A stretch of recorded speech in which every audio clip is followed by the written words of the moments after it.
Chapter 534. Do you mean that Grey Castle has another secret passage to leave the Death Swamp? Yunjoga asked seriously. Yes. Zishang nodded. That was why he wanted to see it for himself. I'll go with you.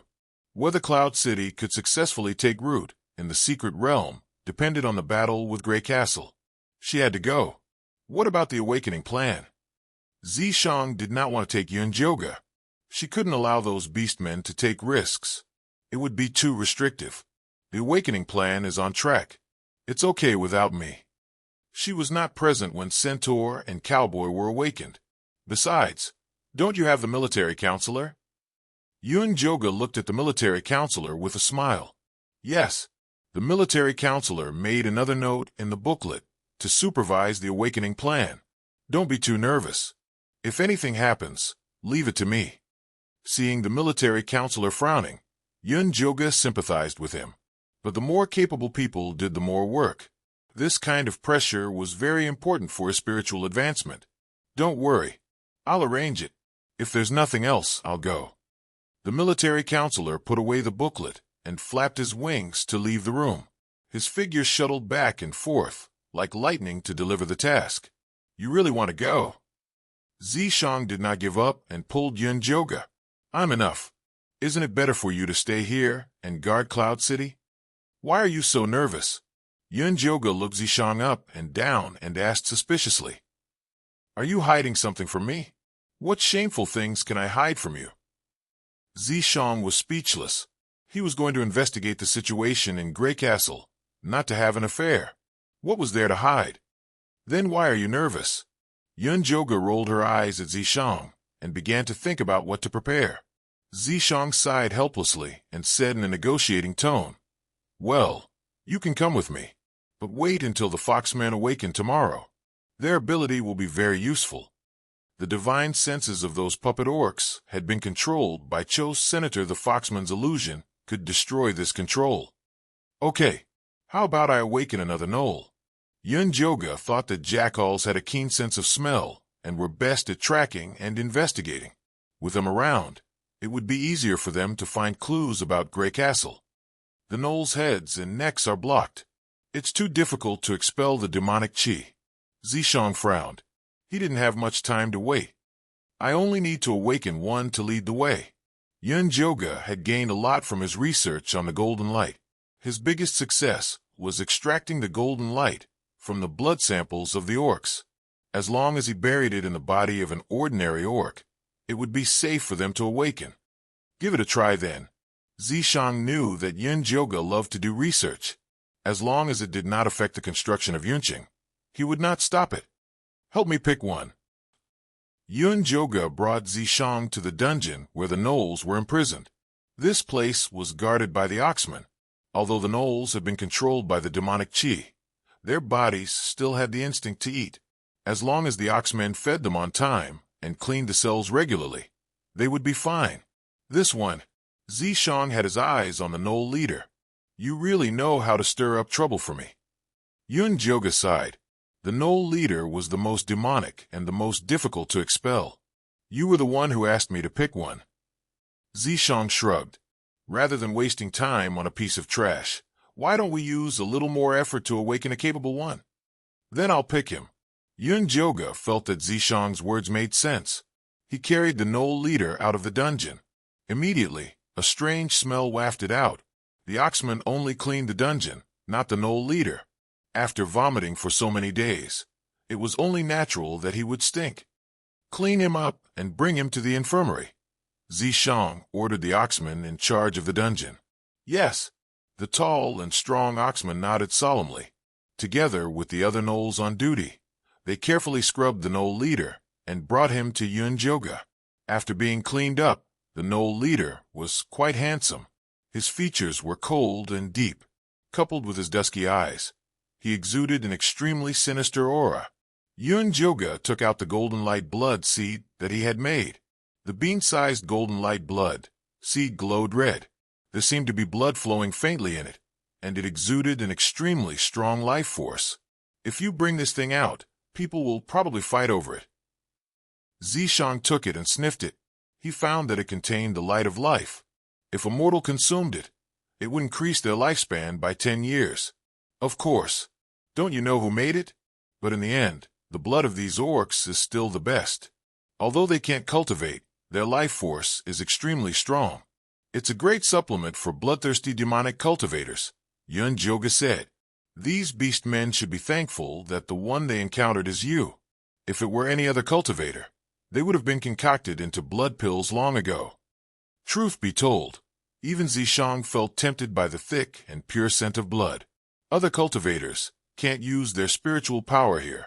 They will only be torn to pieces by the orcs. If it weren't for the fact that she could use her divine power, she would have ended up in a miserable state. Nangong Yu isn't torn to pieces. Also, I don't know what's going on with the Golden Core cultivators, who came in through other means, Zishang said, while squinting. Maybe they went to a different arcane realm than us, or maybe they're secretly plotting something. Yun-Juga often thought about this question, but he could not think of a reason no matter how hard he thought about it. That's why we have to become stronger before they start their plot, Zishang said. Why do I feel like we're in danger every time you analyze the current situation? Why do I feel like time is tight? Yun-Joga looked suspicious. Zishang must be doing this on purpose. You're right. Hurry up and wake this knoll up. We'll leave as soon as possible. Zishang patted Yun-Joga's shoulder to show his encouragement. If it weren't for you, I would have called it a long time ago. Yun-Joga grabbed the golden light blood seed and hit the knoll's left arm. The knoll looked like he was in pain. A faint red golden light spread from his arm to his heart. It began to fight the demonic chi. We can't go on like this. Yun-Joga looked at the retreating golden light on the knoll's body and turned to Zishang. We have to get him into the dungeon to activate the illusion. It's too much to activate the Jiu-Yu-In illusion for him alone. Get Azze to get that foxman called Asang to try. Zishang shook his head. They had brought limited spirit stones. They had to use them when it mattered. Okay, let him try. Yun-Joga called Azze in and asked him to get Asang as soon as possible. Chapter 535. Azze came to the Foxman tribe's territory like lightning and brought Asang over. Asang didn't look too nervous. It was as if today's accident was within his expectations. There was no such thing as a free lunch. He knew the test wouldn't be this easy. However, when he walked into the treatment room and saw the knoll standing inside, he was still shocked. You know him. Yun-Joga immediately caught Asang's expression. His name is 8. He's the leader of the gnolls. Asang nodded and calmed down again. It's even better that you know each other. If you can help this gnoll awaken, your tribe will be able to successfully start the awakening plan tomorrow. If not, the Foxman tribe will leave Cloud City, Zishang said calmly. I'll try my best. Asang nodded and looked straight into the eyes of the leader of the gnolls. He shouted anxiously. 8. It's not good. Lilia is injured. Come and save her. Yun-Joga couldn't help but raise his eyebrows when he heard this. It seemed that Asang and 8 not only knew each other, but were also very close. When 8 heard Asang's voice, a pained expression appeared on his face. The golden light on his body rose. 8. Lilia can't make it. You can only save her by awakening the golden light. Wake up, hurry. Asang's voice was getting more and more urgent.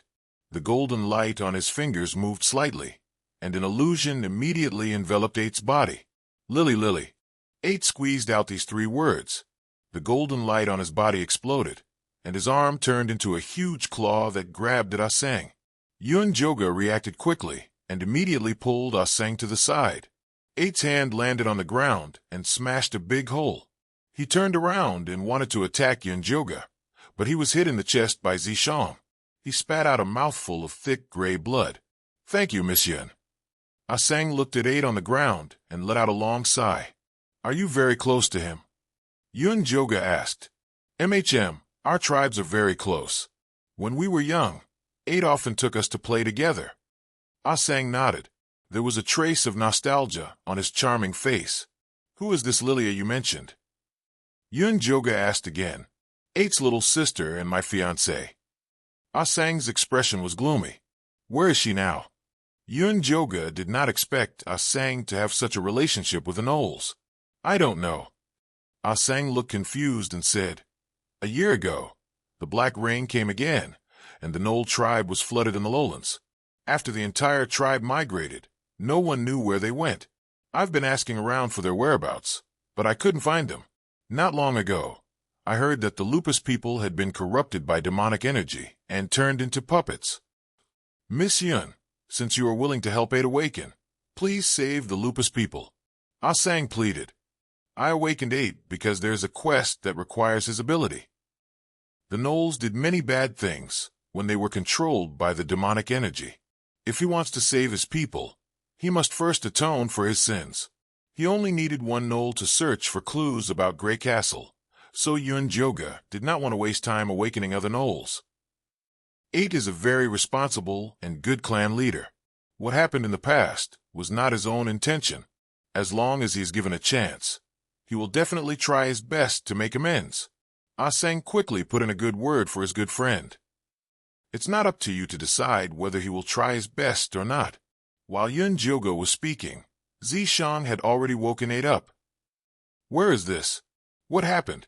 8 shook his head vigorously, his eyes full of confusion. When he saw Ah Sang, his face showed a surprised expression. "Ah Sang, why are you here? Didn't your tribe go to the other side of the grassland?" "Arte, that was a long time ago. What about Lilia? Where is she?" Ah Sang quickly asked. Lilia. 8 frowned painfully, and then his face became extremely ferocious. He gnashed his teeth and said, "That damn oracle, she lied to us. I'm going to kill her." As he spoke, he was about to rush out of the door. "Wait, tell me what happened. What did the oracle lie to you about?" Joga blocked 8's way. "Who are you?" 8 looked at Joga vigilantly. His eyes instantly became frantic, and his arm once again turned into a huge claw and slashed at Joga. 8, calm down. She's your savior." Ah Sang hurriedly rushed over and hugged 8's arm. "No, she must have been sent by the oracle. None of these humans from the outside are good people. They destroyed our home. I'm going to kill her." 8 roared. Ah Sang talked to him first. "Come and find me when you figured it out," Joga said coldly. She looked like she had a lot of things to do and was not interested in watching an orc go crazy. "Yes, don't worry, Miss Yun. I'll definitely talk to him." Ah Sang pulled 8 with all her might, and even wrapped her tail tightly around him. Joga coldly left the treatment room with Zishan. As soon as the door closed, she immediately leaned against the wall to eavesdrop on what was going on inside. Zishan was speechless. He wanted to say something, but Joga stopped him with a look. He could only sit by the side and eavesdrop with her. In the treatment room, Ah Sang's clear voice rang out. She explained the situation of the Gnolls, Joga's background, and the current situation of Cloud City. "Are you sure she's really here to help us?" 8's voice also gradually calmed down. "I'm not sure, but without her, we would have starved to death. No matter what she wants to do with us, as long as our people can survive, we can only do as she says." Ah Sang's voice was full of helplessness. The situation in the arcane realm was already extremely bad. They had no other choice. "You're right. As long as my people can survive, I'm willing to do anything." 8 clenched his arms tightly. He could feel a surge of power in his body. Not only did it help him escape from his previous muddle-headed state, but it also made him stronger. Based on this alone, this Miss Yun was much better than the oracle who only talked and did not do anything. 8. What happened to the Gnolls after the black rain? What's the matter with the oracle? Ah Sang asked. The oracle is a big liar. 8 clenched his teeth and told the whole story. The black rain came too suddenly. After their tribe was submerged, they could only move higher up.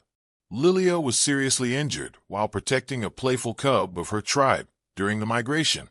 The aura of death spread throughout her body, and she was on the verge of death. Just then, their tribe met a woman and 3 men who came from the outside world.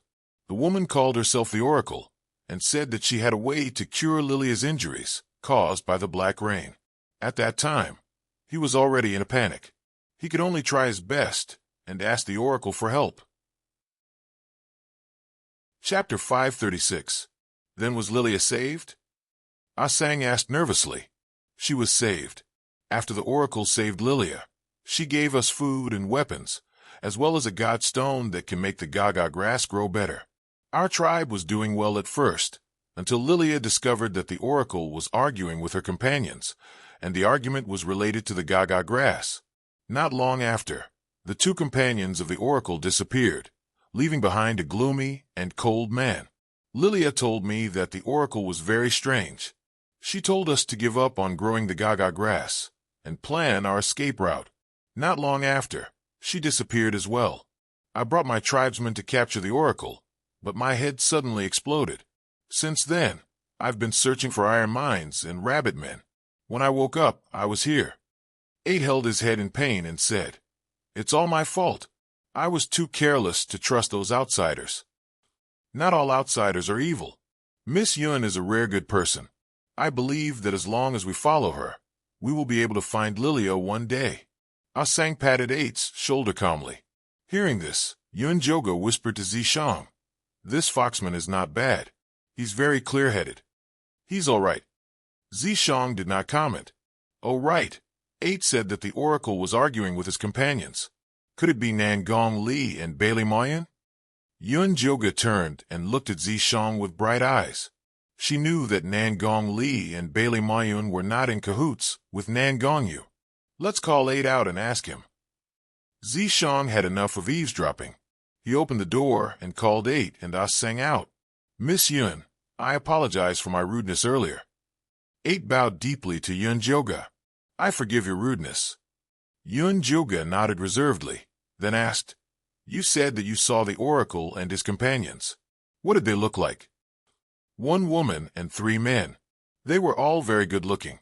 8 racked his brains, but could not think of any adjectives other than good-looking. "Don't say any more.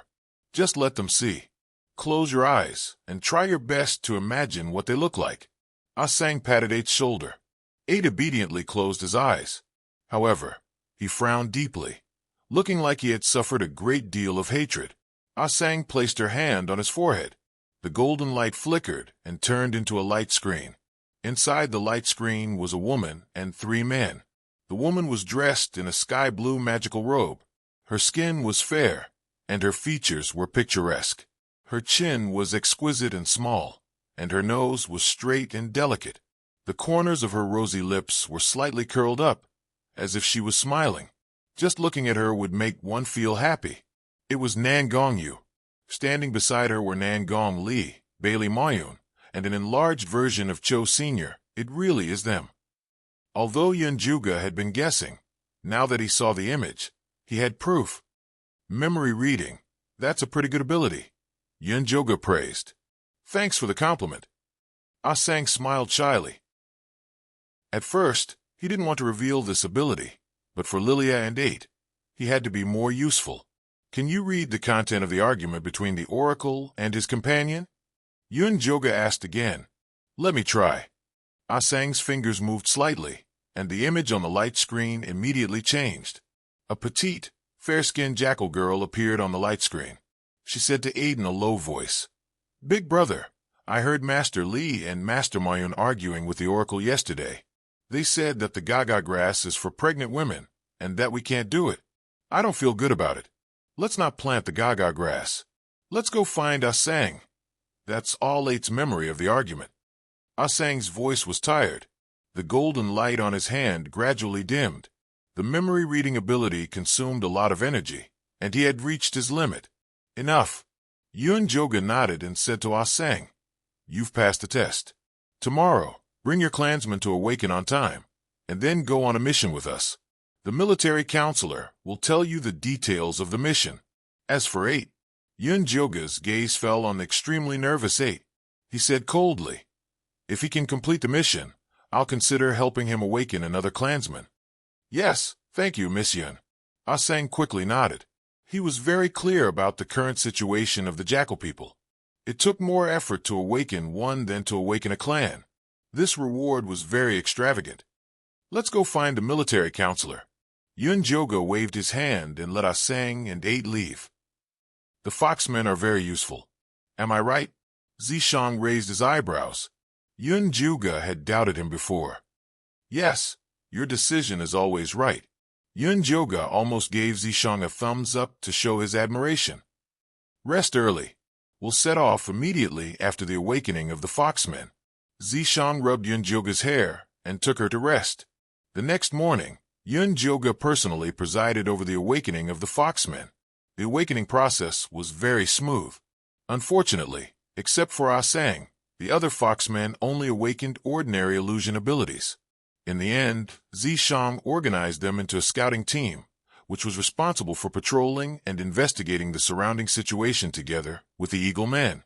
On this trip to Grey Castle, Yun Joga mainly brought the members of his guard team, the Rabbit Man Meng and Maya, the Eagle Men Hoodlum and Zay, and Ah Sang and 8. Let's go to the encampment of the Leopard Men and the Lizard Men first. You guys sit on Hoodlum. Zishang asked Ah Sang and Zay to turn huge. He and Yun Joga sat on Ah Sang while the other orcs sat on Ah Sang.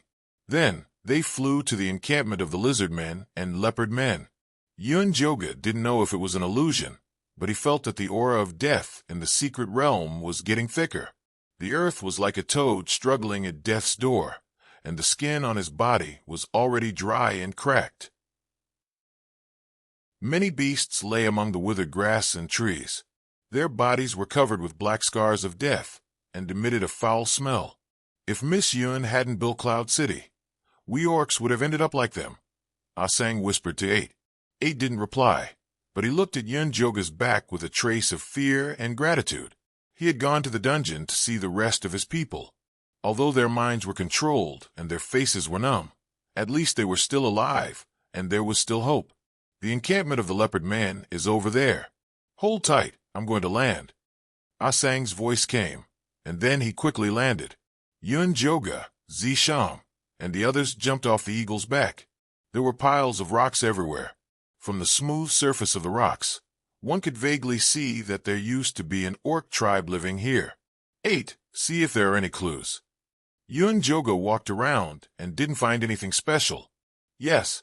8 immediately bent down and turned into a huge jackal. His reddish-brown fur shone, and his gray eyes emitted a sharp light. He sniffed around the pile of rubble and quickly identified his target. He used his claws to dig up a large rock and dug out a neatly wrapped bundle from underneath. There was an animal skin and an old stone bowl with holes in it. This is left behind by the Leopard Man and Lizard Men. They agreed to migrate together. Ah Sang said. Yun Joga flipped through the things. Usually, orcs would bury things they didn't need before migrating. On one hand, it might be useful in the future. On the other hand, it was to hide the traces of their lives. It seemed that the Leopard Men and Lizard Men left very calmly. 8. Can you find their route of departure? Zishang asked. Chapter 537. Although the smell is a little faint, I can tell that they left in that direction. 8 raised his head and looked to the west. Lead the way. Ah Zay and Ah Fei follow. Yun Joga and Zishang sat back on Ah Zay. The 2 black eagles followed behind 8. Art sprinted across the land, occasionally stopping to sniff at a fork in the road, then moving on. After running for about an hour, 8 circled a wide forest of dead trees and retreated to a small river that he had just passed by. He looked up and shouted at Yun Joga and the others. This is where the Leopard Men disappeared. Here. Yun Joga looked down at the dry stream. It was too far, and he didn't see anything. Zay, go down. Then, Zishang jumped down from behind Lu Zay and landed on a dry riverbed. Yun Joga and the others landed too. Demeng accidentally stepped into the deep black mud. When he jumped out, his feet were covered in mud. Stay away from me. Maya looked at Demeng with disgust and quickly left. Yun Joga quietly left too. The mud was too smelly. Look here. Zishang pulled Yun Joga and signaled her to look at the grass by the river. There were a few scattered footprints that were so faint that they were almost invisible, heading towards the forest of dead trees in the distance. 8. What's going on? Yun Joga asked. Although the last sign of the Leopard Men was in the forest up ahead, they actually disappeared by the river. 8 said as he walked up to Yun Joga and Zishang. Why? Yun Joga asked. If it were me, I would never bring my people into the dead tree forest. The footprints are too clear. Someone must have set it up, 8 said. Okay, everyone search around here. North, south, east, west. Pick a group each.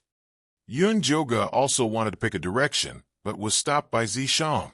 This river seems to have dried up not long ago.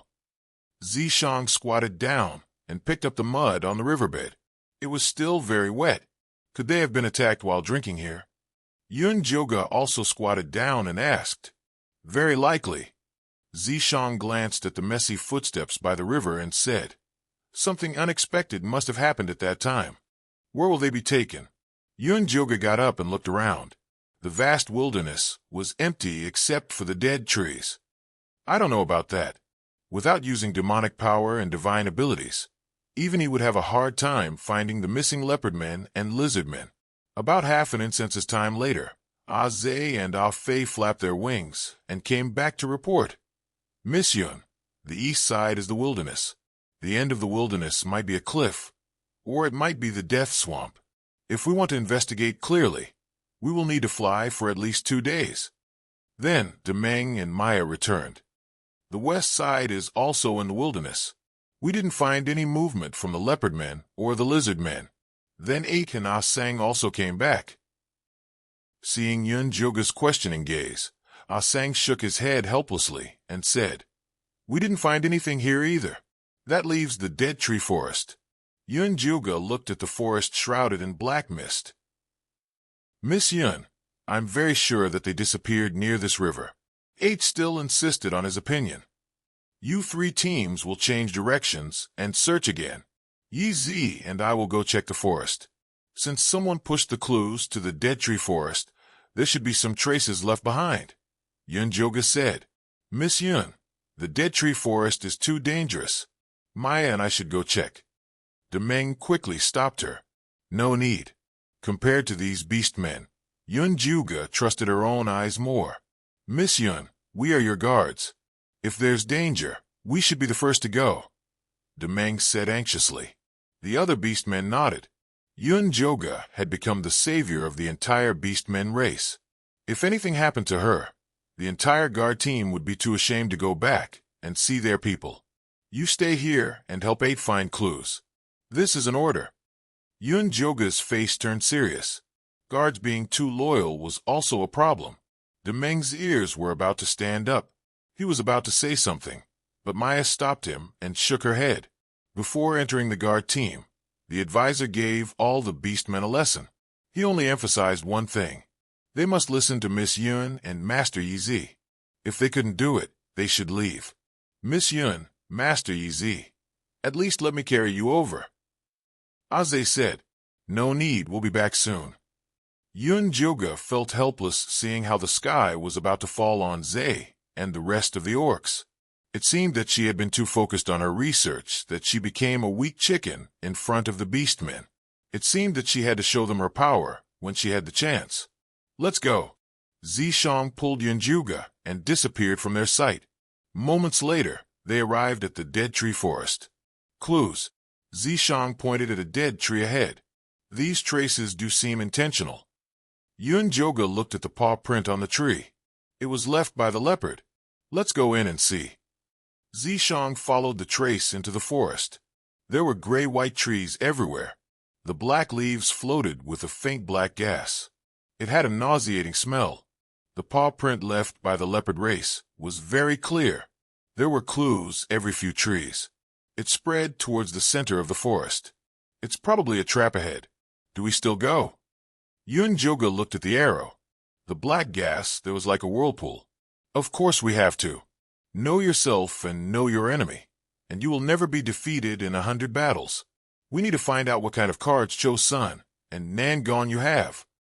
After saying that, black scales immediately covered his entire body. He then led the way. Yun Joga only took 2 steps behind him when she felt something heavy under her feet. A gray vine grabbed her ankle and pulled her into the forest. Zishang turned and stomped on the vine, protecting Yun Joga behind him. The dead trees in the forest started to boil.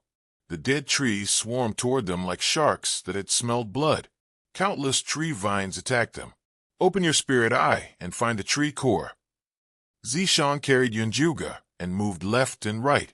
He punched the trees in front of him. However, there were more and more trees. Even if they were broken, they would regrow. There was no time to stop. Yunjoga opened his spiritual eye to search around and finally found a ball that was flickering with gray light that was constantly moving around. It was undoubtedly the dead tree's heart. There, Yunjoga flicked her moon spirit thread to the gray orb. Zishang turned into a snake tail and whipped in that direction.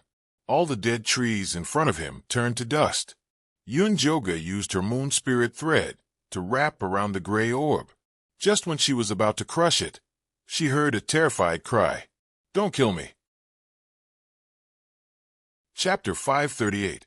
What the hell is this? Yunjoga looked at the gray eyeball that was tightly wrapped by moon spirit threads.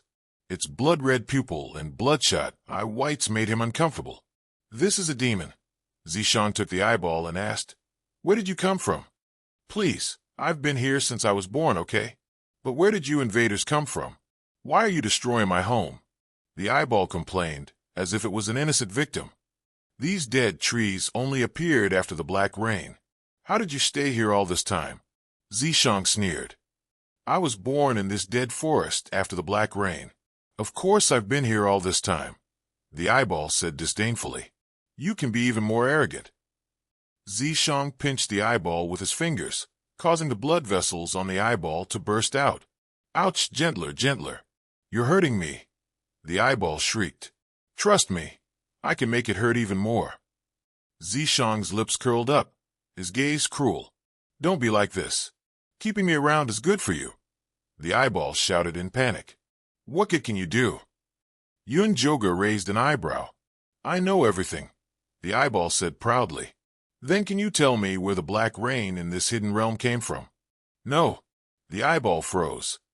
"Then can you tell me how to dispel the demonic chi and restore the hidden realm's vitality?" Yunjoga asked again. "No, I can't." The eyeball suddenly felt so useless. "Then what's the point of keeping you around?" Yunjoga stared at the eyeball's red pupil emotionlessly. "Wait, did you come here to find those stupid leopards and lizards? I know where they are. I can take you there," the eyeball hurriedly shouted. Zishang and Yunjoga looked at each other. "Then tell me, where are they?" Yunjoga asked. "Those stupid leopards and lizards are locked in the river up ahead. I'll take you there now, but you have to let go of me first." The eyeball blinked its gray-white eyelids. "I'll use moon spirit threads to tie it up." Yunjoga weaved the moon spirit threads into a gray-white net and wrapped it around the eyeball.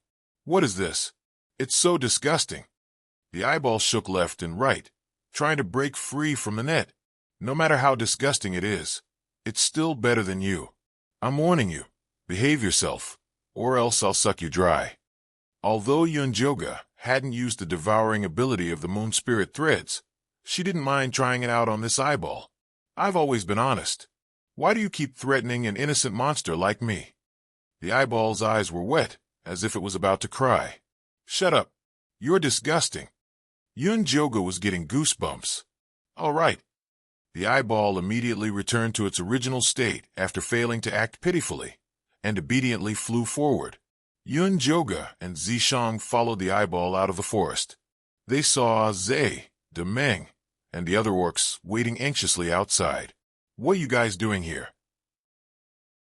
"Have you finished searching the river?" Yunjoga asked.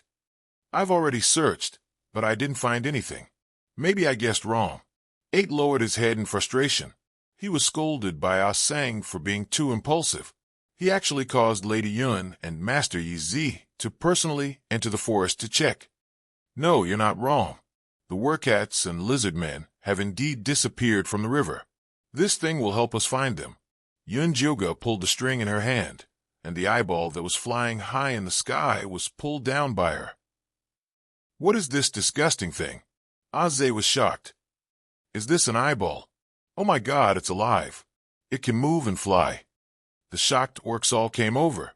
Maya even wanted to touch the eyeball. "Go away, you stupid orcs. I'm a great and noble monster.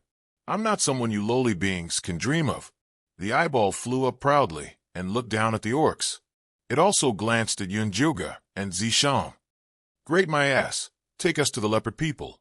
Yunjuga shook the moon spirit threads, and the eyeball spun.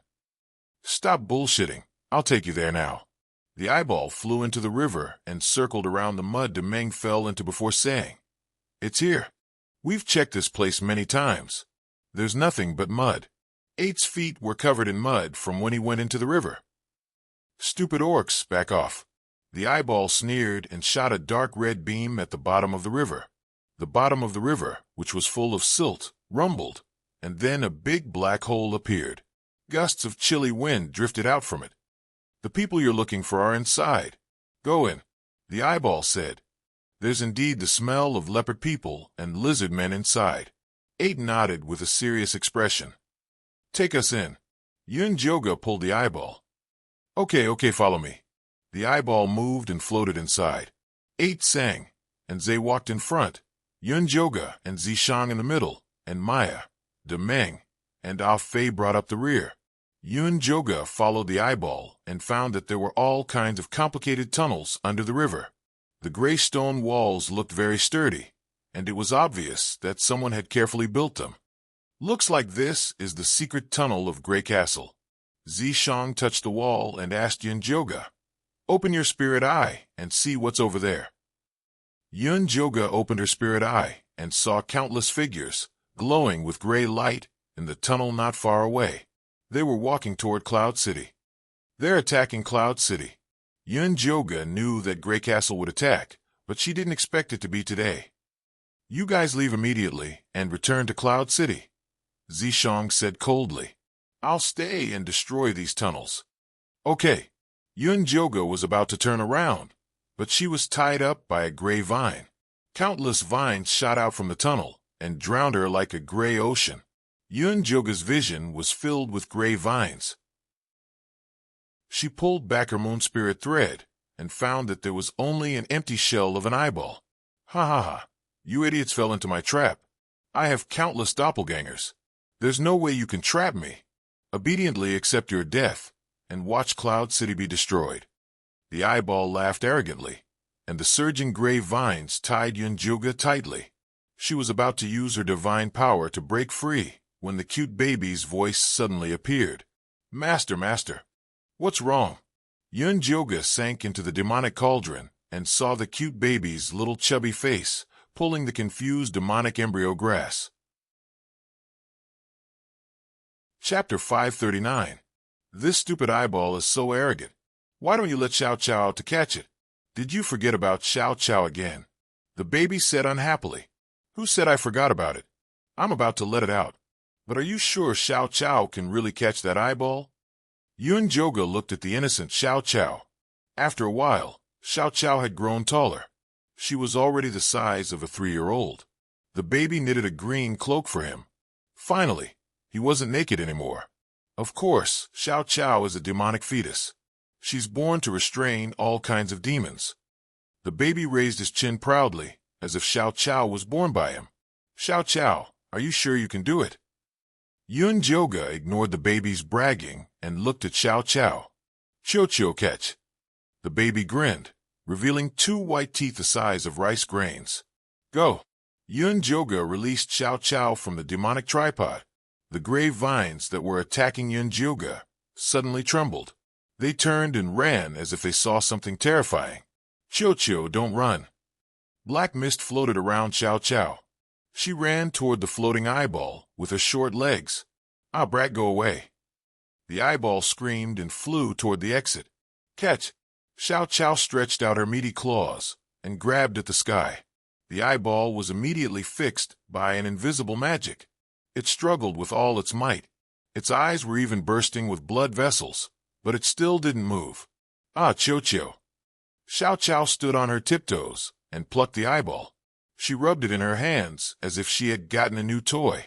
Save me, save me. The eyeball begged for mercy. Don't you have countless clones? Run again. Yunjoga broke free from the gray vines and took the eyeball from Xiao Xiao's hands. He pinched it hard. King, have mercy. The eyeball begged pitifully. Actually, I'm just a clone. It was destroyed just now. Remove these vines immediately and release my companions, Yun-joga ordered fiercely. Yes, yes, yes. The eyeball removed the sea of gray vines as quickly as possible. Zay and the others fell to the ground, but they didn't see Zisham. Where did the other one go? Yun-joga asked the eyeball. I don't know. He disappeared just now. His eyeballs moved left and right as if he was shaking his head. Miss Yun, Master Yi went out from the side tunnel. He wants you to take us away. He's in charge of destroying the tunnel. Aze got up dizzily. When did he tell you? Yun-joga asked. Just before the branches came out. As soon as he said that, there was a rumbling sound in the distance. Debris kept falling from the tunnel. Run, run. That madman blew up the passage. We'll all be buried here, the eyeball screamed. Xiao Qiao, hold onto it tightly. Everyone, hurry up and leave this place. Yun-joga threw the eyeball back to Xiao Qiao and then ran towards the exit with the orcs. Please take me back. I don't want to stay with a naughty kid. Eyeball screamed. Yun-joga couldn't be bothered with it. He raised his hand and used his moon spirit threads to block the falling rocks. He finally rushed out of the tunnel before it collapsed. Oh my, Miss Yun, look over there. Aze used his wings to point at the wasteland in the distance. The black ground kept collapsing, as if there was a monster rolling around under it, ready to come out at any time. Let's go back to Cloud City first. Yun-joga could feel that the monster's presence was Zisham. Since Zisham wanted them to go back to Cloud City, then he could handle it. Here, Aze and Ah-Fei turned into black eagles again and carried everyone back to Cloud City. Yun-joga sat on Aze's back with Xiao Qiao in his arms. He watched as the eyeball shivered in Xiao Cao's palm. Please take me away from here. The eyeball looked at Yun-joga pitifully. This time, it was really crying. Why are you so afraid of Xiao Qiao? Have you seen it before? Yun-joga found it unbelievable. All demon babies are black. Fear flashed through the eyeball's red pupils. It muttered to itself like a psychopath. They will never get tired of stabbing you with needles, burning you with fire, scalding you with boiling water, and throwing you into a group of demon rats to watch you get bitten to pieces. Tisk. Yun-joga frowned. He felt his eyes start to hurt. I'll promise you anything, as long as you don't leave me behind. The eyeball cried like a good girl who fell into a demon's den. That depends on your performance. Yun-joga laughed inwardly. He didn't expect the naughty kid to have such power. I'll do my best. The eyeball shook up and down excitedly. Xiao Qiao reached out and flicked it with a smile, as if she was playing with a roly-poly toy. Be good, Xiao Qiao. We'll play later. Yun-joga moved Xiao Cao's finger away and asked the eyeball, You said you appeared after the black rain. Is that true? No, I'm actually a magic ball specially trained by Lady Nan Gongyu for missions. She has trained a total of 300 magic balls. They are scattered in the dead forest to ambush the orc tribes. After we catch the orcs, we send them to Lord Cho's son of Grey Castle to make puppets to attack Cloud City. The eyeball immediately explained in detail.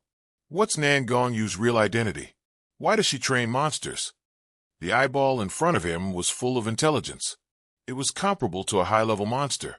It wasn't something an ordinary person could train, not even 1,000 killers. That guy only knew how to fight and kill. It couldn't do such a delicate job. I don't know what Nan Gongyu's real identity is. After I was trained, I was thrown into the dead forest. She only gives us missions through the magic pool. The eyeball answered honestly. What's the magic pool? Yun-joga asked again. It's the place where we were born. Nan Gongyu can observe our situation through the magic pool and control our life and death. The eyeball saw the strange look on Yun-joga's face and hurriedly added, However, an accident happened when I was born. Nan Gongyu had already lost control over me. That's why I'm so smart and adorable. What happened when you were born? Yun-joga asked curiously. I don't know. I don't have that kind of memory. But I know I'm different, the eyeball said with a hint of pride. I can see that. Such a strange personality was indeed not something an ordinary monster could have. Really? You're really my confidant. I heard those stupid orcs call you Lady Yun. Can I call you that too? As long as you don't leave me with this naughty kid, I'm willing to swear loyalty to you. The eyeball blinked, trying to make itself look more sincere. Chapter 540. I don't need your loyalty. You just need to answer my questions honestly. Yun Joga interrupted the eyeball's nagging and asked, When did you give the order to attack Cloud City? Today. I suspect Nangon you spies in Cloud City. She gave the order to attack the city right after you left. The eyeball said seriously, Master, I'm good at finding spies. You can leave it to me. First, there are no spies in Cloud City. Second, I'm not your master. He is. Yun Joga put the eyeball back into Xiao Chao's hand. Don't give me to him. The eyeball screamed. Xiao Chao giggled. She grabbed the eyeball with her meaty claws and rubbed it. She was having a lot of fun. You can scream louder. I'm sure Xiao Chao will be happy. Yun Joga reminded it kindly. The eyeball immediately stopped screaming. Its eyelids drooped and turned into a gray ball. No matter what Xiao Chao did, it wouldn't make a sound. Cho-Cho, stop screaming. Xiao Chao said to Yun Joga disappointedly. Let it scream when we get to Cloud City. Yun Joga patted Xiao Chao's head. Okay. Xiao Chao put the eyeball into the pocket of her green cloak and patted it. She asked expectantly, Are we there? Ready. It's over there. Yun Joga pointed to Cloud City in the distance. The Cloud City was wrapped in layers of gray vines, and there were also many puppet orcs mixed in among them, launching attacks. Fortunately, the entire Cloud City was covered by Yin Shirley's Yin Yang Qi. The attack was temporarily blocked. Eyeball, can you get rid of these dead trees and vines? Yun Joga patted Xiao Chao's pocket. No, those dead trees aren't my subordinates. I can't summon them. The eyeball said gloomily. If you can find a way to open a path, I'll let you leave Xiao Chao for 2 hours. Yun Joga offered. No, at least a day. The eyeball opened its gray eyelids and tried to fight for it. Okay, 1 day it is. Yun Joga took out the eyeball and wrapped it with the moon spirit thread. Then he warned, If you play any more tricks, I will let Xiao Chao stab you with needles, burn you with fire, scald you with boiling water, throw you into a group of demon rats, and watch you being bitten into pieces. Don't say any more. I will be honest. If the eyeball had hands, it would have raised them in surrender, putting aside the fact that it no longer had any doppelgangers to use. The devilish brat's terrifying magic seal was enough to deal with it. Then hurry up and open up the passageway. Yun Joga said, I'll open it immediately. Tell those 2 stupid black eagles to follow me closely. The eyeball shot out a beam of red light, and a crack appeared in the middle of the vines. Ah-Zay and Ah-Fei sped up and charged into the sky above Cloud City. Then, they passed through the Yin Yang Qi defense and landed. You're finally back. If you were any later, you would be collecting the corpses of these orcs. Yin Shirley's figure immediately appeared in front of Yun Joga. What's the situation now? Yun Joga looked around the entire Cloud City and saw that all the orcs had looks of despair on their faces. It was as though the end of the world was coming. The situation is not good. Although the formation that Yi Zi set up has been completely opened, it has used up too much energy. It won't last long. Why are you the only one back? Where's Yi Zi? Yin Shirley looked around and didn't see the most reliable figure. He's at the back, cutting off the tail. He will need some time to catch up. Ah-Zay, go and call the various chiefs and elders over. I have a mission to give them. They couldn't just sit around and wait for death. They had to take the initiative. Yes.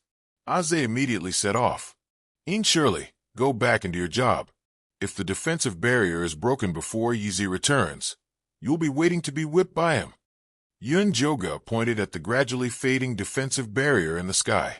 The gray vines were waving around outside. I'm a walking corpse. How are you going to whip me? Yin Shirley replied impatiently. He returned to the formation to take charge of the situation. Not long after, the military advisor and the various chiefs and elders rushed over. Long story short, do you see those dead trees and vines? They are being controlled by demonic creatures. I will mark those demonic creatures out later. The Naga tribe. Bring your bows and arrows, and prepare to provide cover. The Eagle Men tribe, you are responsible for attacking. The Foxmen tribe, set up an illusion. The rest of the awakened orcs, defend the four corners of the city. Yunjuga calmly issued various orders. His powerful aura calmed the orcs down. They all responded loudly. The golden orcs were spread throughout the entire Cloud City under Yunjuga's command. Miss Yun, how do you plan to mark those demonic creatures out? The military advisor asked. Use this. Yunjuga dug out the eyeball and stuffed it into Xiao Chao's hands. Xiao Chao, take the eyeball and mark the demonic creatures. If he doesn't listen, beat him up. Okay. Xiao Chao responded in a loud and clear voice. You promised to let me leave it for a day. You lied to me. The eyeball looked at Yunjuga in disbelief. Hee, Cho Cho is crying again. Xiao Chao grinned, revealing 2 grain-sized teeth. Transparent saliva dripped onto the eyeball. Let me die. The eyeball was about to collapse as it wailed. I only said to let you leave, Xiao Chao, for a day. I didn't say today. Get to work now. If you don't perform well, I'll seal you in Xiao Chao's saliva. Yunjuga threatened the eyeball while wiping Xiao Chao's saliva. This was the disadvantage of children with teeth. Saliva flew everywhere. Kill me. The eyeball screamed and flew forward desperately. Go, go, go. I'm going to kill all those damn demonic creatures. I'm not having a good time, so I won't let them have it easy. Miss Yun, who is this little adult? The military advisor looked at Xiao Chao's nimble figure. This is my demonic child, Xiao Chao. Aze, you guys go help too. Get rid of these vines as soon as possible. Yunjuga waved his hand for his personal guards to follow. Aze hesitated for a moment, but in the end, he still chose to help Xiao Chao. The other orcs followed. The eyeball ran around the city walls. It kept shooting red rays from its eyes, burning red dots into the gray dead trees. The Eagle Men transformed into their original forms and shuttled through the air. The Nagas wrapped themselves tightly around them and shot at the demonic creatures hidden in the vines. Those demonic creatures were all very thick and slow, so they were easily eliminated. The gray vines of the dead trees withered one after another. The puppet orcs were confused in the illusion set up by the Foxmen. They attacked each other, and the pressure of attacking the city decreased a lot. Military advisor, did you see that? I just killed 15 demonic creatures with Meng. Aze flew over with Meng on his back. It's 50. How did you count? Meng rolled his eyes at Aze with his crossbow, but he couldn't hide the excitement on his face. It seems that the oracle's tricks aren't that great. Aze boasted shamelessly. Don't let your guard down. There's a kind of demon monkey corpse in Grey Castle. It's extremely strong and fast. If you encounter it, you must distance yourself and kill it. Don't let it get close to you. Chosen's demon monkey corpses hadn't appeared yet. They were the real troublesome ones. Chapter 541. Isn't it just a monkey? I'm the best at dealing with monkeys. Aze said with a confident face. Those aren't normal monkeys, those are. Before Yunjuga could finish, he was interrupted by a sharp scream. He saw 3 monkey demonine corpses appear in the southwest corner, tearing several tall and strong bear people in half with their bare hands. Blood splattered everywhere, causing the beast people to scream in fear. The arrogant eyeball floating in the air saw the monkey demonine corpses and immediately shrank back into Xiao Chao's pocket. Bad monkey, hit, hit, hit. Xiao Chao moved his short legs and charged at the monkey demonine corpses. Careful, don't get close to it. Yunjuga also quickly charged over and used the moon spirit thread to tie up the monkey demonine corpses. Although Xiao Chao's body only reached the knees of the monkey demonine corpses, he bravely stepped on the knees and jumped onto its head. He covered the monkey's head with one hand and sucked it dry. Do your best, Xiao Chao. The little baby excitedly shouted in Yunjuga's sea of consciousness. How did Xiao Chao suddenly become this strong? Yunjuga watched in shock as Little Grass jumped around the 3 monster monkeyine corpses like a nimble little rabbit, sucking them dry without any effort. Hey, When I was helping you find seeds, I found some soul-eroding demon flower essence, so I gave it to him. The little baby proudly said, "Soul-eroding demon flower, what is that?" Yun-Joga had never heard of it before. That is a heaven-level demon. After eating it, it has the ability to forcefully steal the demon's soul. It is the most suitable for Xiao Chao. The little baby proudly said, "It really is suitable." Yun-Joga saw Xiao Chao easily kill the 3 monkey demonine corpses. His heart was filled with an indescribable joy. "Master, I killed them all." Xiao Chao bounced over to Yun-Joga, looking up with a small face like he was asking for praise. "Good job." Yun-Joga rubbed his little head. "Master, Xiao Chao is truly too strong." The eyeball that had been hiding came out and began to run around Xiao Chao.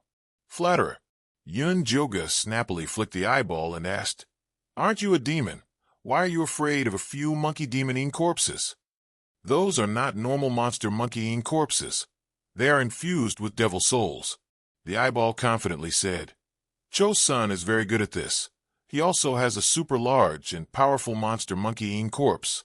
It is equivalent to a human nascent soul cultivator. He actually got his hands on an original level monkey's corpse." Yun-Joga's heart skipped a beat. He had a bad feeling about this. "Oh no, he's here, he's here." The eyeball suddenly screamed and tried to hide again. "Who's here?" Yun-Joga quickly grabbed it. "It's Cho-san. He brought the monster monkeyine corpse over. Don't let him discover my existence, otherwise I'm dead for sure." The eyeball broke free from Yun-Joga's grasp and hid in Xiao Chao's pocket shivering. Yun-Joga stood at the highest point of the city wall and saw a 30-foot-tall monster monkeyine corpse running towards Cloud City. It looked ferocious and wore black armor. Like a bull, it charged over and slammed into the city wall. There was a loud bang. The entire city wall shook 3 times, and the gray yin and yang qi covering it weakened quite a bit. "If it hits us again, the city wall will collapse." Ing Shirley's hysterical voice came over. Aze immediately charged at the black-armored monster monkey. The other beastmen also used their own methods. The illusion array and 10,000 arrows all shot out. The black-armored monster monkey opened its mouth and let out an angry roar. An invisible sound wave spread out, not only blowing away the arrows, it also caused internal injuries to the eagle man in the sky. Aze's body shook, but he still fell to the ground with Meng. "Bad monkey." Xiao Chao let out an angry scream and charged at the black-armored monster monkey. "Go back. This isn't something you can deal with." Yun-Joga threw Xiao Chao back into the demonic cauldron. The moon spirit threads wrapped around the black-armored monster monkey, and the gray devouring threads pierced into its body. He never thought that the black-armored monster monkey's body would be as hard as rock, and the moon spirit threads couldn't pierce through it.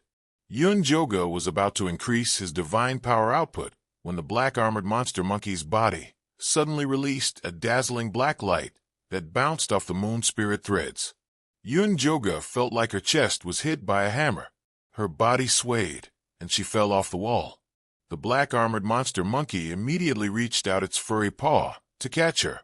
Yun-Joga shot out the moon spirit threads to stabilize herself and successfully avoided the black-armored monster monkey's attack.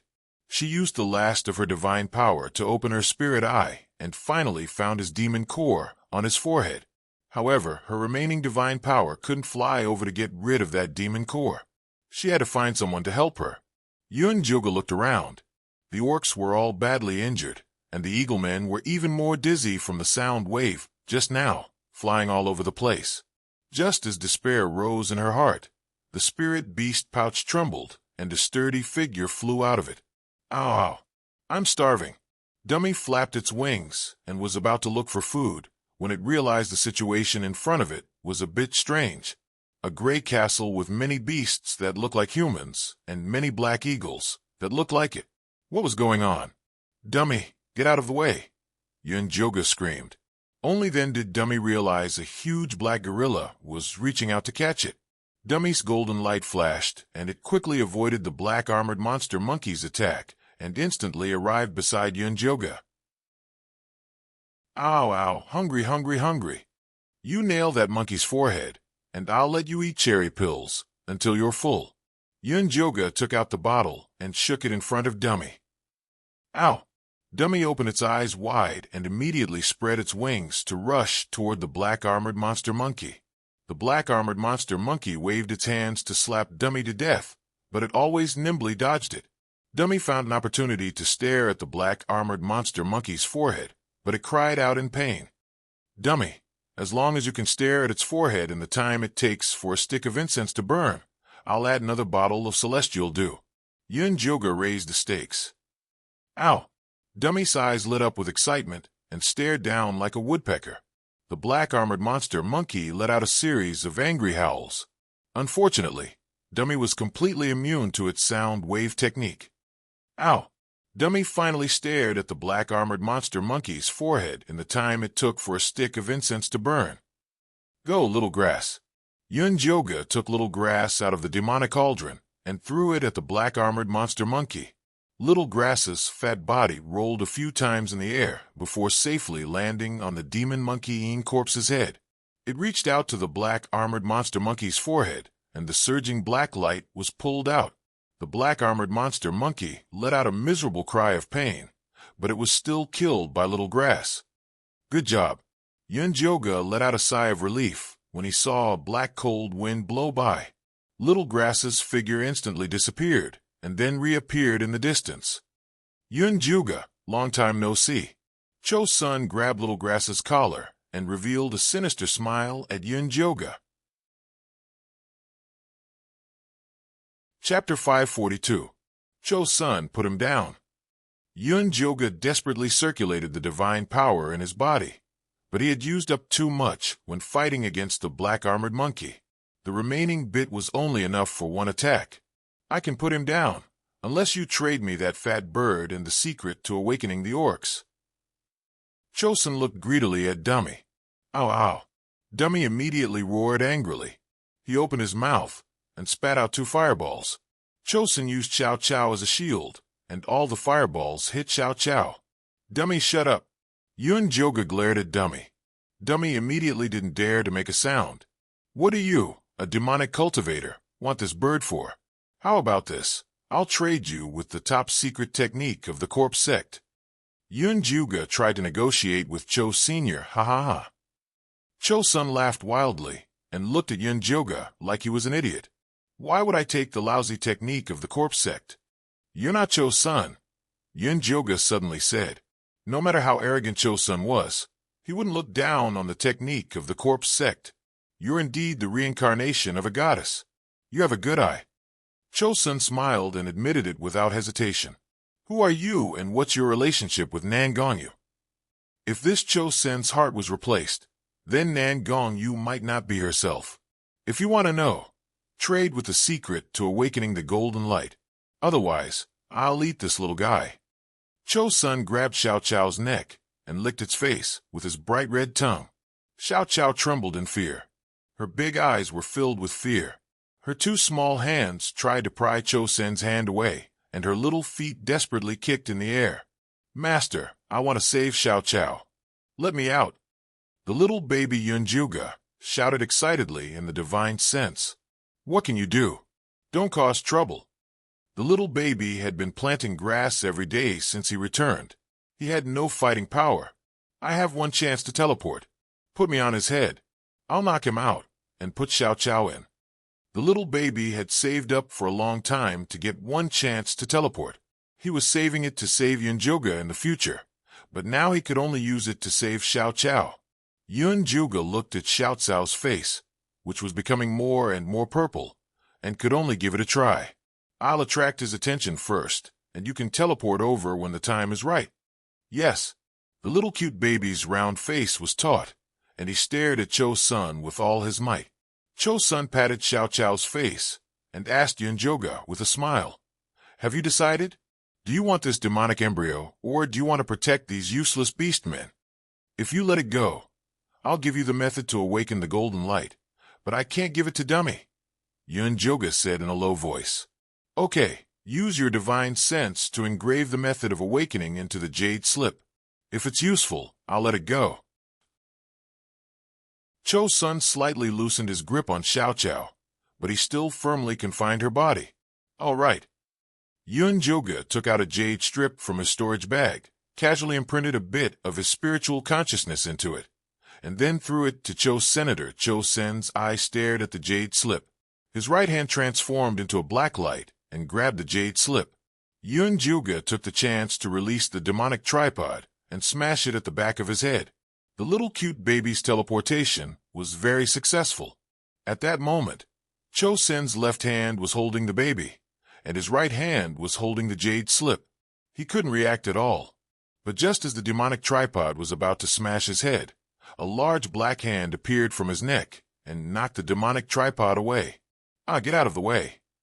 The little cute baby screamed and flew toward Yun Joga. Yun Joga quickly dodged and saw the demonic tripod violently hit Cloud City. With a loud bang, the defensive shield on top of Cloud City disappeared. The remaining puppet beastmen immediately climbed over the wall and fought with the Golden Light beastmen. The scene was chaotic. Master, I didn't do it on purpose. He's too powerful. The troublemaker cried and returned to Yun Joga's consciousness. Yun Joga didn't have time to scold him. He looked at Cho Sun and said, "Don't mess around. Looks like you won't shed a tear until you see your coffin. I have to teach you a lesson." Cho Sun revealed a cruel smile. His left hand grabbed Xiao Cao's body, and his right hand pinched its arm. He was about to pull it off. "No!" Yun Joga screamed. His divine power turned into a golden arrow and shot at Cho Senator. Cho Sun knew how powerful the arrow was. He immediately blocked Xiao Qiao in front of him. Yun Joga used his divine consciousness to control the golden arrow. He wanted to find a flaw, but Cho Sun always stopped him with Xiao Qiao. "Shoot him." Suddenly, Zishang's voice reached Yun Joga's ears. "Where are you?" Yun Joga's eyes lit up. His helper was finally back. "Don't worry about me. Hurry up and shoot." Zishang's tone was urgent. It wasn't easy to use divine consciousness transmission in the spirit-forbidding land. "Okay." Yun Joga gritted his teeth and shot the golden arrow at Cho Senator. Cho Sun hadn't expected Yun Joga to really dare to attack. He threw Xiao Qiao in the direction of the golden arrow and quickly retreated. Yun Joga used all his strength to make the golden arrow make a big turn. It brushed past Xiao Cao's arm and flew toward Cho Senator. Cho Sen's hands moved like wheels. He conjured countless spells and shot out rays of black light to block the golden arrow. The golden arrow chased after him like a hot knife through butter. Just then, Zishang's voice reached Yun Joga's ears again. "Show weakness." Yun Joga immediately reduced the amount of divine power he was using. The golden arrow's light gradually weakened and was finally scattered by Cho Sen's black light. Joy flashed in Cho Sen's eyes. He was about to counterattack and take down Yun Joga when Zishang appeared behind him like a ghost. His fists rained down on Cho Sen's body and hit the ground. Cho Sen spat out a mouthful of black blood. The black light around his body exploded. He took advantage of Zishang's shock to fly forward. But before he could fly more than 3 meters, Zishang's tail whipped him back. He flew toward Yun Joga like a kite with a broken string. Yun Joga used his remaining divine power to form a golden arrow and successfully shot it through his chest. Ow, ow. Dummy didn't miss the opportunity. It opened its mouth and spat out countless fireballs at Cho Senator. Cho Sen's face was burned black by Dummy's fireballs. He fell heavily to the ground. "Who are you?" Yun Joga used his moon spirit threads to tie Cho Sun up. He wanted to interrogate him, but he found that he wasn't breathing. "He's dead." Yun Joga couldn't believe it. Zishang walked over and stepped on Cho Sen's body. He glanced at Cho Sen's head and said, "The demonic soul that took over his body has run away." Where did that demonic soul come from? How could it take over a body in this arcane realm? Even Wan Sha's soul couldn't enter and leave the arcane realm freely. You'll have to ask Nan Gongyu to find out. Zishang rubbed his fingers. He wanted to use demon fire to burn Cho Sen's body. "Wait." Yun Joga hurriedly stopped Zishang and said, "Cho Sen's soul might still be here. Leave his body here first." "You're right. He's a golden core cultivator after all. It's not a bad idea to feed him to demonic beasts in the future. Zishang nodded. It was indeed a waste to burn him like this.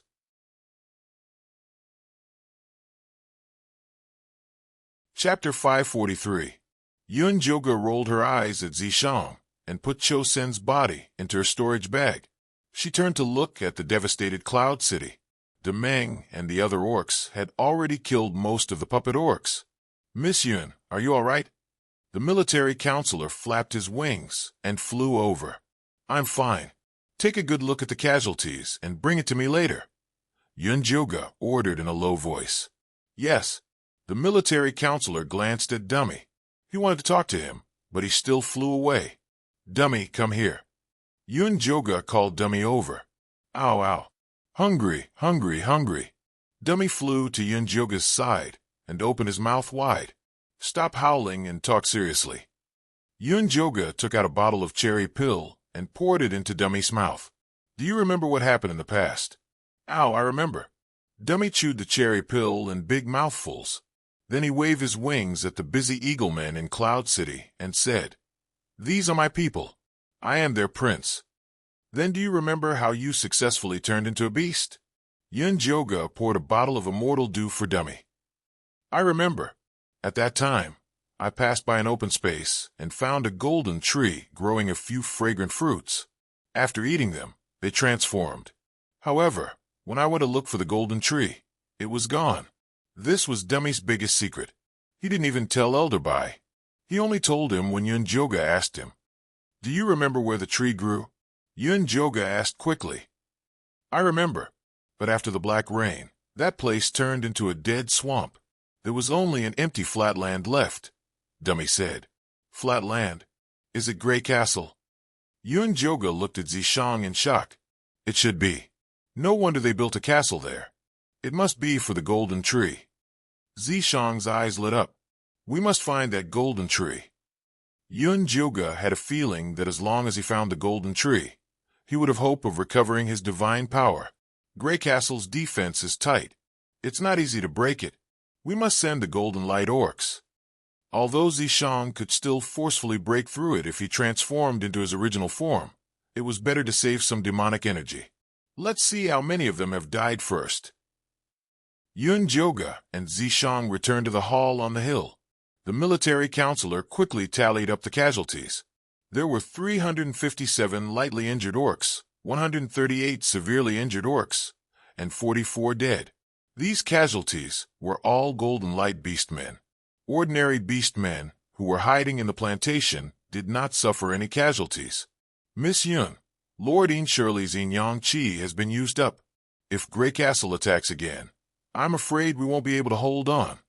The military counselor said worriedly. Yi Zi wants to take this opportunity to fight back against Grey Castle. What do you think? Yun Joga asked for his military counselor's opinion. Master Yi Zi is right. If we don't remove the roots, the grass will grow again when the spring breeze blows. We must take the initiative to attack. The military counselor nodded repeatedly. The orc race had always been a warlike race. Hiding like a tortoise was not in line with their style. That's a wise choice. Zishang was very satisfied with the military counselor's answer. How many orcs do you think we should bring? Yun Joga asked Zishang. 100 elites will be enough. Zishang had already thought of a way to deal with Grey Castle. The puppets guarding Grey Castle mainly relied on the Devil Chi and the Death Chi. As long as Fei Fei absorbed the Death Chi around Grey Castle and turned it into Life Chi, the puppet orcs and monsters would be greatly restricted. Then, they would be able to attack with twice the effort. 100 elites is no problem. The military counselor nodded repeatedly. Gather the people as soon as possible. We'll set off in 2 hours, Zishang said. So soon? Yun Joga frowned. 2 hours was not enough for everyone to recover. We've already injured the Devil Soul. It's time to kill him while he's down. Zishang felt that even 2 hours was too long. I'll go inform them now. The military counselor immediately turned around and flew away. Dummy, go to Grey Castle with Grey to check out the situation. Also, see if it's where you found the golden tree. Zishang called Dummy over. Ow! Dummy saw that his people were in a critical situation, so he obediently went to do his work. Zishang, time is too tight. It's too dangerous. Yun Joga was about to have a good talk with Zishang when the voice of the rabbit chief came from outside the door. Miss Yun, I have something to tell you. Come in. Yun Joga could only put Zishang's matter aside for now. The rabbit chief walked in with a sika deer skin bag in his hand. Miss Yun, the carrots you asked us to plant are ready. The rabbit chief placed the animal skin bag on the table and then took out the neatly bundled carrots inside. There were 3 piles in total, from left to right, each brighter and redder than the last. You planted these with blood? Yun Juga pointed at the reddest pile and asked. Yes, the land here is very good. The harvest is better than I expected, the rabbit chief said. It looks very good. Yun Joga picked it up and sniffed it. It had a strong smell of blood and even a trace of spiritual power. To be able to plant spiritual power in an arcane realm where spiritual power was forbidden, this blood carrot was very useful to cultivators. Of course it's good. I planted these with blood. The rabbit chief repeatedly emphasized her hard work. She didn't want to give up her offerings for nothing. Bring all these blood carrots here. I'll exchange this bottle of pills with you. There are 10 pills in total. Taking one will help you evolve once. Yun Joga took out a bottle of cherry pills and placed it on the table. Thank you for your generosity. I'll bring the carrots over immediately. The rabbit chief carefully put away the cherry pills. In the attack of Cloud City, the rabbit people were the most injured. In the end, it was because they were too weak. With this bottle of pills, they had an extra layer of protection. After the rabbit chief left, Zishang picked up a blood carrot and tasted it. He said, "It's full of spiritual power. If a cultivator is injured here, this is definitely the most suitable pill." That's right. That's why you eat it. It's useful. Yun Joga slapped Ishang's hand away and put away all the blood carrots. Let's go to the rabbit people and get the rest of the blood carrots. Then we'll go pick the people. Zishang threw the rest of the carrots into his mouth. Yun Joga and Zishang put away the blood carrots and went to find the military counselor. The military counselor had already gathered 100 elite warriors. Yun Joga's guards were all among them. There were also the chiefs and elders of various tribes who volunteered. Go back and rest. We'll set off in an hour. Zishang waved his hand and dismissed them. This counterattack against Grey Castle was very dangerous. They might not return. It was good to let them say goodbye to their clansmen. Chapter 544. An hour later, Dummy and Ash flew back. Master, Grey Castle is where I found the golden tree. Let's hurry up and bring that treasure back. Dummy shouted excitedly. It wanted to rush in, but it didn't dare to because there were too many monsters around. All right, let's go now. Yun Joga patted Dummy's fat head, then looked at Zishang. It's time. Yes. Zishang nodded and ordered the military advisor to gather the orc elites. The 100 orc elites were split into 2 teams. One team was made up of eagle men, carrying the Nagas as the vanguard. One group was made up of centaurs. They transformed into their original forms and carried other orcs towards Grey Castle at full speed. Yun Joga and Zishang sat on Dummy's back, helping them clear away any obstacles that might appear in front of them. The group of people successfully arrived at the edge of the death swamp. The black aura of death shrouded the entire forest, and the muddy swamp had a faint fishy smell. In the past, orcs would be corroded as soon as they got close, but after awakening the golden light, they could finally resist the aura of death. At this moment on the marshland, Grey Castle was tightly surrounded by countless puppet orcs. The gate was completely blocked by pitch-black magical beasts. Stay where you are and wait for my orders, Zishang ordered the military advisor. Yes. The military counselor nodded and began to organize the soldiers to stay where they were and wait for the attack. Let Grass and Feifei come out, Zishang said as he looked at Yun Joga. These 2 little guys were the main force behind the attack on Grey Castle. Yun Joga released Feifei and Xiao Qiao as instructed. The little black and white butterfly smelled the thick death chi in front of it, and its small eyes immediately lit up. Recently, It had fallen in love with the work of converting death chi. Xiao Cao's face drooped, and she looked a bit dazed. She had been scared by Cho-sun today, and still hadn't regained her composure. The eyeball poked its head out of its pocket. Just as it was about to shrink back, it was pulled out by Yun Joga. "Have you been here before?" Yun Joga asked, pointing at Grey Castle. "I've been here before. Nangong, you built a demonic pool down there to nurture us." The eyeball answered honestly. "Did you see a golden tree inside?" Yun Joga asked again. "No, we were thrown out to work as soon as we were born," the eyeball said. "It's a waste of time to ask him about this. We should hurry up and deal with these eyesores." Zishang said to Yun Joga, "Later, bring Fei Fei to the entrance to convert the death chi. Xiao Cao and I will be responsible for eliminating the demonic creatures." "Okay." Yun Joga stuffed the eyeball back into Xiao Cao's pocket and flew down to her shoulder. Xiao Cao also perked up and walked over to Zishang's side. "What about me?" Dummy asked. "You're responsible for providing support outside. As soon as you see the kingdom of Grey Castle change its expression, ask the military counselor to lead the troops in." Zishang said. "Oh, I promise I'll complete the mission." Dummy puffed up its fat chest and flew into the air. "Let's go." Zishang took the lead and flew towards Grey Castle with Xiao Cao. As soon as the two of them entered the range of the flat ground, the originally motionless puppet orcs instantly came to life. Arrows filled the sky and rained down on them.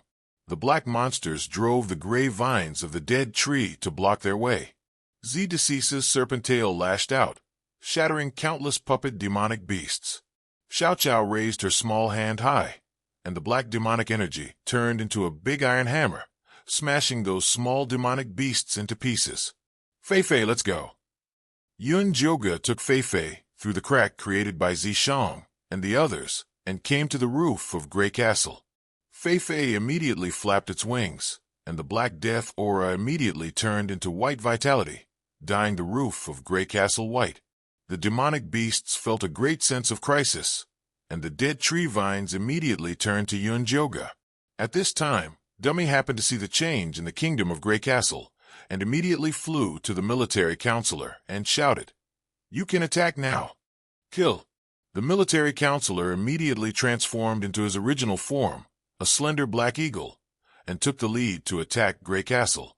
The other orcs also transformed into various beast forms, roared, and rushed into Grey Castle to fight.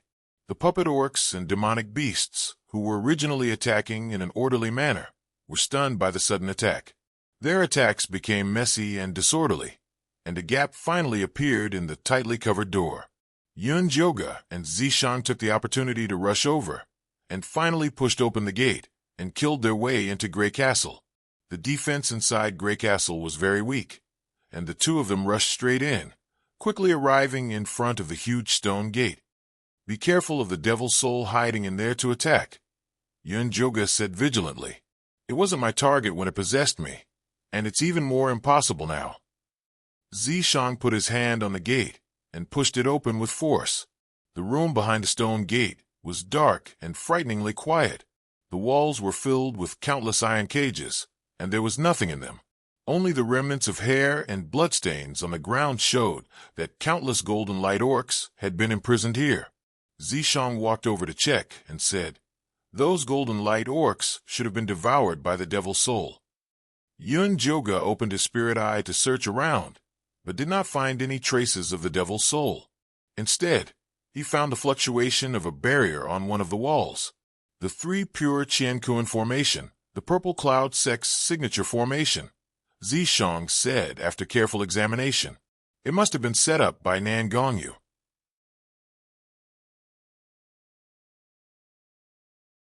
Chapter 545. I don't know. I just glanced at it. Before I could see it clearly, the barrier returned to normal. The eyeball felt that it was really bitter. If it had known that this would be the outcome of becoming smart, it would have been better to just muddle along for the rest of its life. "Are you sure there's a person sealed inside the golden tree?" Yun Joga asked again. "I'm not sure. I only saw a blurry image of a person." Yun Joga squeezed the eyeball so hard that it felt like it was going to explode. "Calm down. Zishang pressed down on Yun Joga's shoulder, dug out the eyeball from her palm, and then threw it to Xiao Qiao. "Don't cry, Qiu Qiu." Xiao Qiao immediately comforted the poor eyeball. "Sob, sob, sob, little master." The eyeball felt that the grass in front of it was as cute as a fua. "Rub, rub." Xiao Qiao stretched out her hand to rub her eyeball, which made its face full of saliva. The eyeball immediately felt that there was nothing left to live for, so it burrowed back into Xiao Cao's pocket. "The person sealed by the golden tree is most likely Li Wei. Before I reincarnated, I asked him to help me safeguard my godhood," Yun Juga said excitedly. She was just wondering why the golden light in the mystic realm was compatible with her god power. So it was caused by her godhead. "You actually let him take care of the divine spark."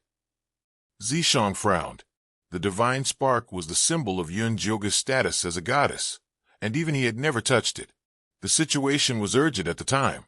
After I discovered the clues about the catastrophe, I only had time to seal it with a godhead and give it to Li Wei. Yun Joga was helpless. It was probably because she was in too much of a hurry when she took out the godhood, which caused her reincarnation to go wrong. "Aren't you afraid that Li Wei will use your divine spark to do bad things?" It wasn't that Zishang doubted Li Wei's loyalty, but the godhood was too important. Even he couldn't guarantee that he wouldn't be tempted. "I placed a seal on the godhood as well. Other than me, no one can open it. No one can use it."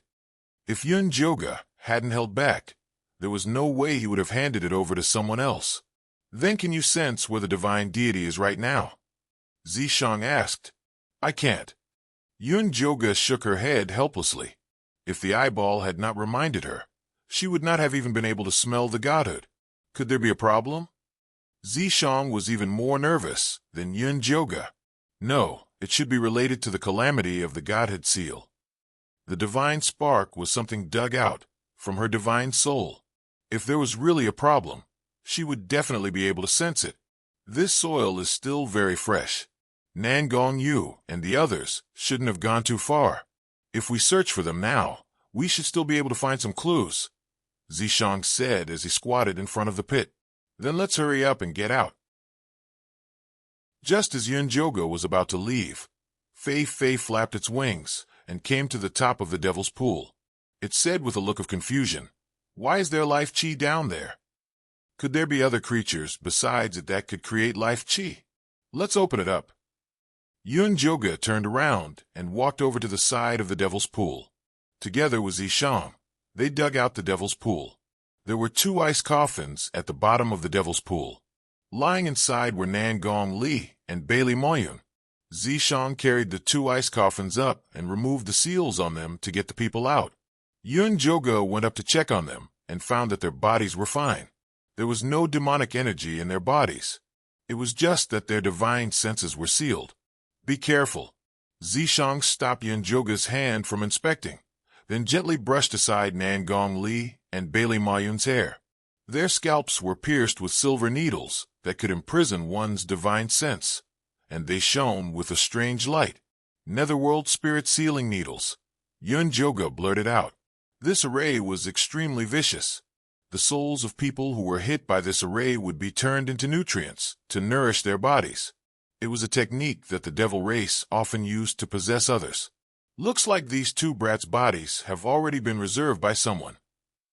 Zishang thought of Cho's son, who had been possessed. He was most likely killed by this array. "Help me protect them. I'll remove these silver needles." Removing the netherworld spirit-sealing needles was very particular. They had to be removed one by one according to the order in which the needles were inserted. Otherwise, their souls would be destroyed. Fortunately, Yun Joga was very familiar with this array. Using his spirit eye, he successfully removed the silver needles. However, Nangong Li and Bailey Mayun had been sealed for a long time. Their souls were very weak. Without the nourishment of spiritual energy, it was difficult for them to even open their eyes. Yun Joga poured a few spirit pills into their mouths. Unfortunately, the effects were not obvious. The spirit sealing effect was too strong. "Give them the Rabbitman race's blood radish," Zishang said from the side. "Oh right, I almost forgot about this treasure." Yun Joga took out the Rabbitman race's blood radish, crushed it into powder, and stuffed it into the two's mouths. Nan Gong Li and Bailey Mayun subconsciously swallowed it. Their dim souls were nourished by spiritual energy. Finally, they slowly opened their eyes. Lady Yun. Nan Gong Li's voice was very hoarse. It was as if he hadn't spoken for a long time. Where is this? Bailey Mayun shook his head. He still didn't understand the situation. This is Nan Gong Yu's base camp. Your souls were sealed by the netherworld spirit-sealing needles. You were almost turned into human cauldrons. Yun Joga said. She's not Nan Gong Yu. Nan Gong Li panted heavily and retorted agitatedly. If she's not Nan Gong Yu, then who is she? When we were in the 100,000 mountains, why did you leave us and enter the mystic realm? Yun Joga asked. I don't know who she is.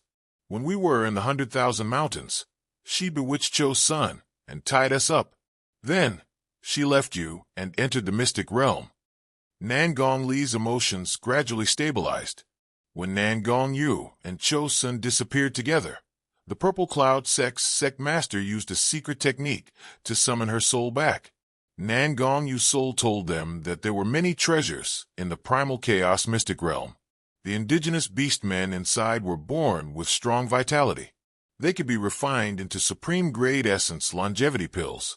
The Purple Cloud sect master wasn't young anymore. He was constantly worried about the day when his lifespan would end. After listening to Nan Gong Yu's soul, he made up his mind to enter the mystic realm. Their Purple Cloud sect had prepared for many years. They were just waiting for Cho's son to find the treasure map and enter the mystic realm. Unexpectedly, the news of the primal chaos mystic realm was leaked. Someone even found another path to enter the mystic realm. However, only Golden Core cultivators and above could enter. When the Purple Cloud sect received the news, they decided to make two preparations. One was to let Nan Gong Li bring Nan Gong Yu's soul to follow Cho's son into the mystic realm. The other was to let the Golden Core cultivators of the sect enter through another path. Bailey Mayun had followed them in by accident. That soul isn't my aunt, Nan Gong Yu. The moment she entered the mystic realm, she used the excuse of helping Cho's son remove the seal. She gave Cho Sen's body to a demonic soul that appeared out of nowhere. She even sealed us all. Nan Gong Li's eyes were filled with hatred. That's right, Miss Yun, before I was sealed, I heard that they captured all the Golden Core cultivators. They were preparing to use them as a blood sacrifice to remove a certain seal. Hurry and save them. You must not let Nan Gong Yu's scheme succeed, Bailey Mayun said hurriedly.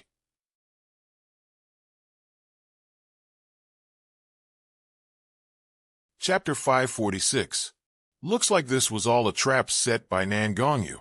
She's been planning this for a long time. Nan Gong Yu and Cho's son were probably controlled by the demon as soon as they entered the secret realm.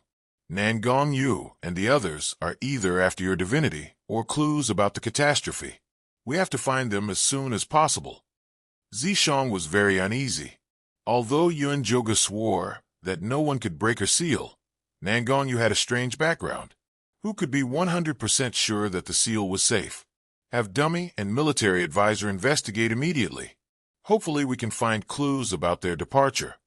But Yun Joga felt that it would be difficult. Nan Gong Yu was obviously a very cautious person. Miss Yun, I had Xiao Tao and Xiaoing keep an eye on them before I was sealed. If you find them, you should be able to find Nan Gong Yu. Bailey Mayun forced himself to stand. He felt dizzy after being sealed for so long. Nan Gong Li's face was pale, and he was also very tired. He almost fell on Xiao Chao when he stood up. If Xiao Chao had used her magic to support him, he wouldn't have fallen to the ground. Is there any use in having them watch Nan Gong Yu? Yun Joga frowned. Xiao Tao and Xiao Ying's levels were very low. How could Nan Gong Yu not notice them? The two of them awakened a new ability after entering the secret territory. They can absorb the aura of death and wrap it around their bodies without being discovered. Furthermore, Nan Gong Yu has never taken them seriously, so they've managed to hide themselves very well. Nan Gong Li explained in a hoarse voice. That's right. We're only in the Foundation establishment realm. Nan Gong Yu was very lax at first, even treating us as companions in front of the gnolls. Originally, we wanted to endure it and find a chance to escape, but Nan Gongyu was too vicious. She used the food of the beastmen to spread her demonic aura, wanting to turn those pregnant women into magical creatures. We couldn't help but argue with her, and we were sealed in the crystal coffins. Bailey Moyen sighed. It was all his fault for being too impulsive. Fei Fei, can you summon Xiaoying and Xiao Tao? Yun Joga lowered his head and asked Fei Fei. He was originally a Mother Gu and had a strong control over all Gu in the world. I'll try. Fei Fei landed on Yun Joga's shoulder and closed his eyes to feel. Soon, he felt a familiar fluctuation. There in the east, not far from us, Fei Fei said, opening his eyes. Let's go. Zishang immediately turned and left. Yun Joga was about to leave with Xiao Chao when he saw that Nangong Li and Bailey Mayan were on the verge of collapsing. He gave them 2 more blood radishes and said, "This can replenish your spiritual power. You guys rest first. I'll send someone to pick you up later." And Bailey Mayun and Nangong Li knew that they would only be a burden if they followed, so they did not force themselves. Yun Joga quickly left with Xiao Chao. They saw Zishang standing at the door and talking to the military advisor. When he saw them, he said, "I've already told the military advisor to take care of Nangong Li and Bailey Mayun. Leave the rest to them. Let's hurry and chase after Nangongyu." "Awoo." "I was ready," Dummy shouted from the side. "All right." Yun Joga nodded and sat on Dummy's back with Zishang and Xiao Chao. The group headed east. Fei Fei had been searching for Xiao Tao and Xiaoing with her eyes closed the whole time.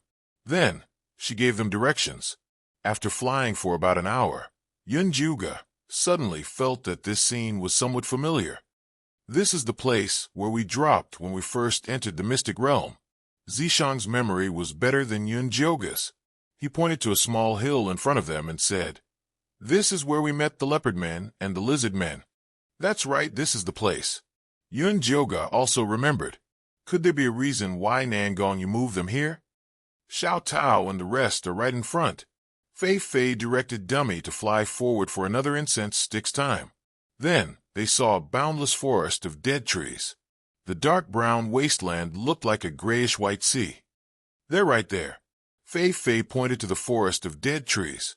Yun Joga opened his spirit eye and carefully observed the forest of dead trees. Other than a black deathly aura, there was nothing else. "Eyeball, can you see anything?" Yun Joga took out the eyeball from Xiao Chao's pocket.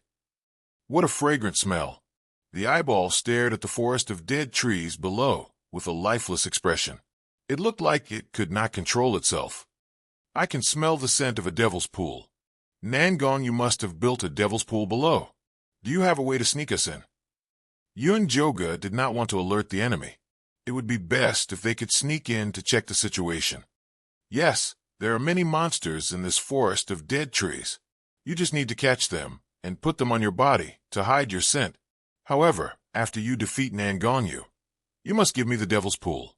The eyeball stated its conditions coldly. "What do you want the devil's pool for?" Yun Joga looked at it suspiciously. "The devil's pool is the source of my power. If I can absorb it, I can improve my abilities." The eyeball pretended to be impatient. "Deal." Yun Joga had a good impression of this clever and tactful little monster. If he trained it well, it would be a good pet for Xiao Chao to play with in the future. "But this fat eagle can't follow us in." The eyeball looked at Dummy in disdain. "Stupid beast men who can't even speak properly will only ruin the plan." Ow! Dummy felt that it was being despised and immediately roared angrily. It wanted to spit a string of fireballs at it. "All right, Dummy, you just wait outside." Yun Joga patted Dummy's head and fed it a few spirit pills. Dummy immediately shut up in satisfaction. "Follow me." The eyeball's red pupil emitted a ball of light that fell on the forest. A dozen black monsters were attracted over and finally knocked out. Yun Joga and Zishang jumped onto Dummy's back into the dead tree forest. The dead tree forest was dim and smelled fishy. The black monsters on the ground were all strangely shaped. They looked like human limbs, ears, noses, mouths, and other organs. Yun Joga took out 2 cloth bags and put the black monsters in them. He handed one to Zishang. Xiao Tao and Xiaoing are over there. Fei Fei squatted on Yun Joga's shoulder, its white wings pointing to the center of the forest. That's where the demonic aura is the thickest. The devil's pool must be there. The eyeball was very excited, as if it could already smell the demonic aura. It smells good. Xiao Chao also clapped her hands excitedly. The demonic aura was also very nutritious to her. If you find it, I'll give you half. The eyeball said generously. Half. Xiao Chao didn't care. Be good, Xiao Chao. Rest first. Yun Joga put Xiao Chao into the demonic cauldron and tied the eyeball with moon spirit silk. We're so familiar with each other. Why are you still using this thing? The eyeball was very depressed. Before you form a contract with me, you're just a captive. Yun Joga wouldn't easily believe this guy. All right. The eyeball also knew that words were useless. It could only float forward obediently. Chapter 547. Yun Joga and Zishang followed behind it. The vines of the dead tree seemed to think that they were one of their own, and they instinctively avoided the path. They came to the center of the forest unimpeded and saw a dead tree that covered the sky. The tree trunk was so thick that it would take at least a dozen people to wrap their arms around it. Xiao Tao and Xiaoing are inside this tree. Fei Fei said affirmatively. The demonic chi pool is also below. The eyeball couldn't wait to stick itself to the dead tree and inject its demonic chi into it. The grayish-white tree bark split open, revealing a narrow gap. It was dark inside, and there was a light green staircase that extended downwards without an end in sight. Just as the eyeball was about to fly in, Yun Joga pulled it back. Aren't you afraid that there are traps inside? Even if there's a trap, it won't be for me. Why don't you let me go in and help you scout the situation? The eyeball blinked its grayish-white eyelids, revealing a complicated look of struggle and frustration. Yun Joga narrowed his eyes. This fellow was a little strange. He probably wouldn't come out after entering. Unfortunately, this spirit forbidding land did not allow the use of spiritual power, so she could not sign a contract with the eyeball even if she wanted to. Xiao Chao was still a child, so it was easy to fall into a trap by using demonic energy to establish a contract with the eyeball, because she couldn't enter Xiao Cao's divine sense to control it. Even if it was tricked, it wouldn't be aware. Then what do you want to do? The aura of these monsters will lose its effect if it sleeps for too long, the eyeball said helplessly. Yun Joga really couldn't think of any good ideas, so he could only look at Zishang. Let's go in together and finish this quickly. When Zishang thought about how Yun Joga's godhead was trapped under this tree, he felt as if a huge rock was pressing down on his chest. If something were to happen to the godhead, Yun Joga would never be able to regain her status as a goddess, and he wouldn't be able to protect her forever. All right. Although Yun Joga felt that this was too rash, he couldn't think of a better way. It was too late to summon the Golden Light Beastmen to attack now. Nan Gong you might take advantage of this time to escape. She might as well barge in and take a look at the situation. Now that her divine power had almost recovered, she was still confident in escaping. That's right. The eyeball floated forward impatiently. Yun Joga and Zishang followed it into the dark interior of the tree and walked down the green spiral staircase. The grayish-white bark closed up silently. The boundless dead forest shrunk inward like a receding tide. All the dead trees gathered on the giant tree and then disappeared. The dark brown land was empty, as if there had never been such a large forest of dead trees. Although Yun Joga and Zishang did not notice this anomaly, after entering the dead tree space, they still lit up a large fireball and looked down vigilantly. He saw that the forbidden area of the spiral staircase was a piece of flat ground, and he could faintly see the golden light flashing. It's that golden tree. I can smell the scent of godhood. Yun Joga said excitedly. Xiao Tao and Xiaoing are beside the golden tree. I see them. Fei Fei flapped its wings and flew forward, but it was caught by Yun Joga. Don't act rashly. This is the enemy's lair. Can I jump down from here? Zishang looked at the distance between the spiral staircase and the ground, seriously considering the possibility. No, if you jump down, I'm afraid you'll alert Nan Gongyu. The eyeball quickly stopped him. We've been here for so long. Why hasn't Nan Gongyu noticed us? Did she just let the golden tree seed stay down there without sending anyone to guard it? Zishang pinched the eyeball and raised it in front of him. Maybe she's busy with other things, like dealing with those golden core cultivators. That's why she's not here, the eyeball said. Seems like you know Nan Gongyu very well. The corner of Zishang's mouth curled up, but his eyes did not smile at all. This is just my guess. If you think it's wrong, then forget it. The eyeball could not help but become bloodshot again. It was obvious that it was very nervous. Stop acting. You've completed your mission by luring us here. Why don't you call Nan Gongyu out to receive her reward? Zishang increased the strength of his fingers. His expression was very cold. It looked like he was going to crush the eyeball on the spot. Don't kill me. I didn't mean to hurt you. The eyeball screamed. If you didn't mean to, then you did. Yun Joga sighed and said, You really disappoint me. I used to like you. This little demon had been lying from the beginning. There was no need for it to stay. I didn't want to either. Nan Gongyu cast a forbidden spell on me. If I don't listen to her, I'll be killed immediately. The eyeball said pitifully. Didn't you say that you weren't controlled by Nan Gongyu? Yun Joga did not believe its nonsense. She really couldn't control me before. I was only controlled after she dug out those two people from under Grey Castle. The eyeball's eyes were filled with despair. It said, When you were talking to Bailey Mayun, Nan Gongli secretly cast a seal on me. I wanted to tell you, but I couldn't. Only after we entered this place did the seal loosen. What did you say? There's something wrong with Nan Gongli? Yun Joga's eyes widened in disbelief. He had never expected this to be the reason. That's right. If you don't believe me, you can ask Nan Gongyu. She's down here. As soon as the eyeball finished speaking, countless bright balls of light began to light up from the bottom of the pitch-black space, dispelling the darkness and revealing the true appearance of the space. Nan Gongyu stood at the bottom of the spiral staircase. She wore a golden dress, and her hair was combed into a high bun. Her eyes were filled with arrogance. She looked more like a young married woman than a young girl. Nan Gongyu, is Nan Gongli also one of your people? Yun Joga said as he recalled Nan Gongli's appearance when he disguised himself as Wanli Mingxian. It was impossible for a person to disguise themselves as two completely different people, unless there were two different souls living in their bodies. Wanli Mingxian was most likely the mysterious demon soul. That's right. Nan Gongyu smiled and said, Originally, I wanted to keep him by your side as a secret pawn. I didn't expect you to be so easily fooled. It saved me a lot of effort. Master Nan Gong, I've already brought them here according to your instructions.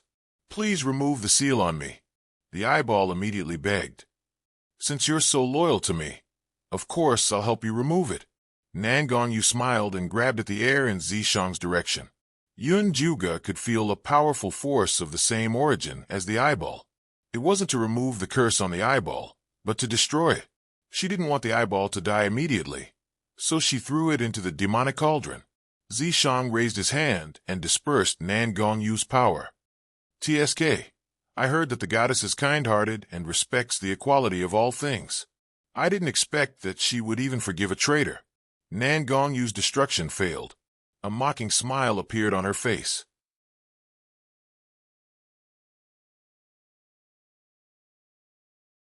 Chapter 548.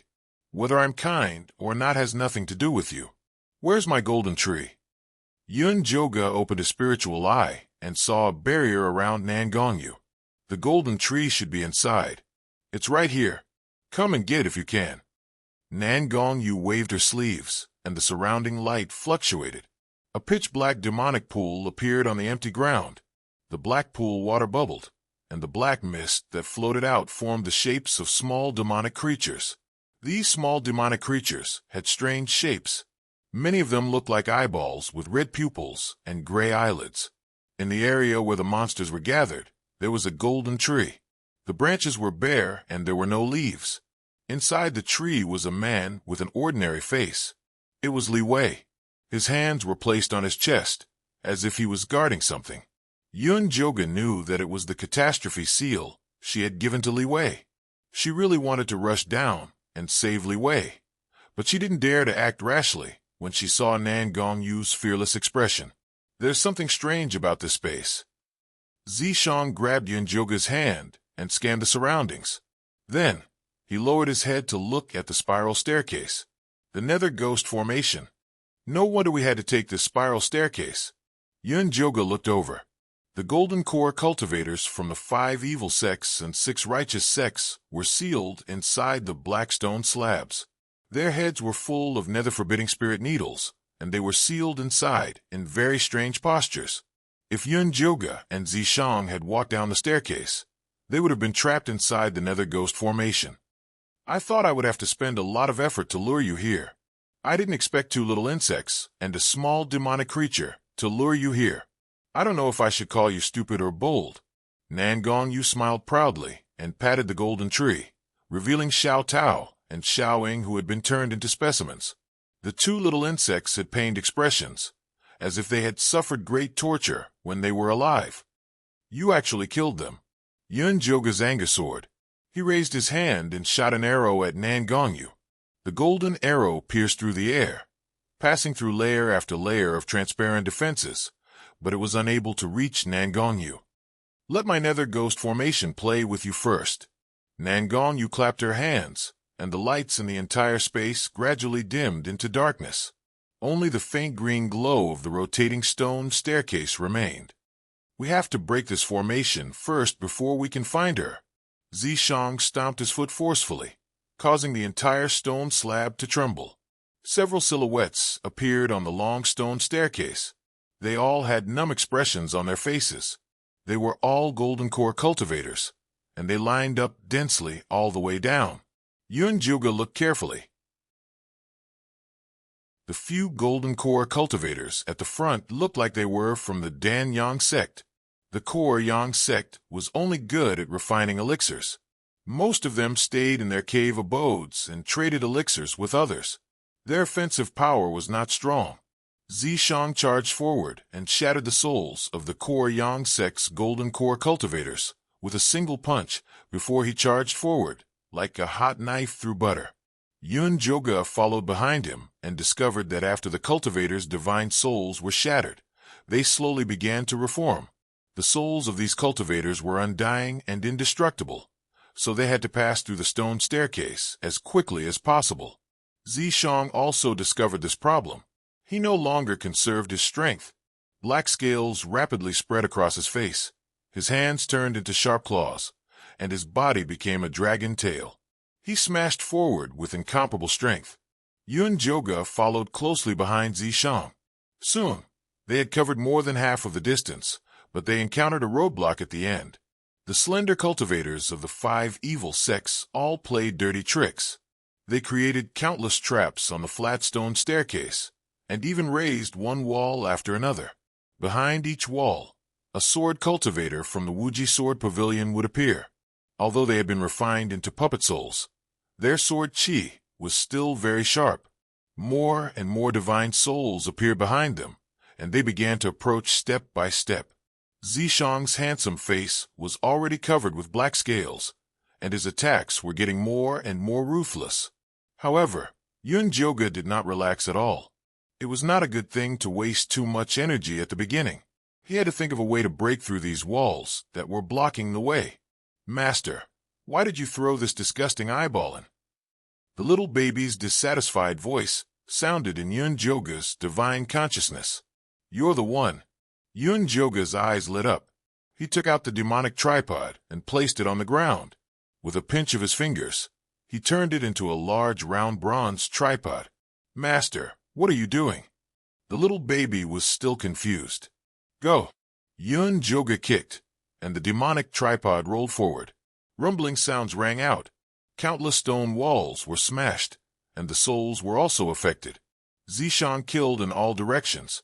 Yun Joga and the others were unobstructed. Finally, they broke through the spiral stone staircase. Human cultivators are so useless.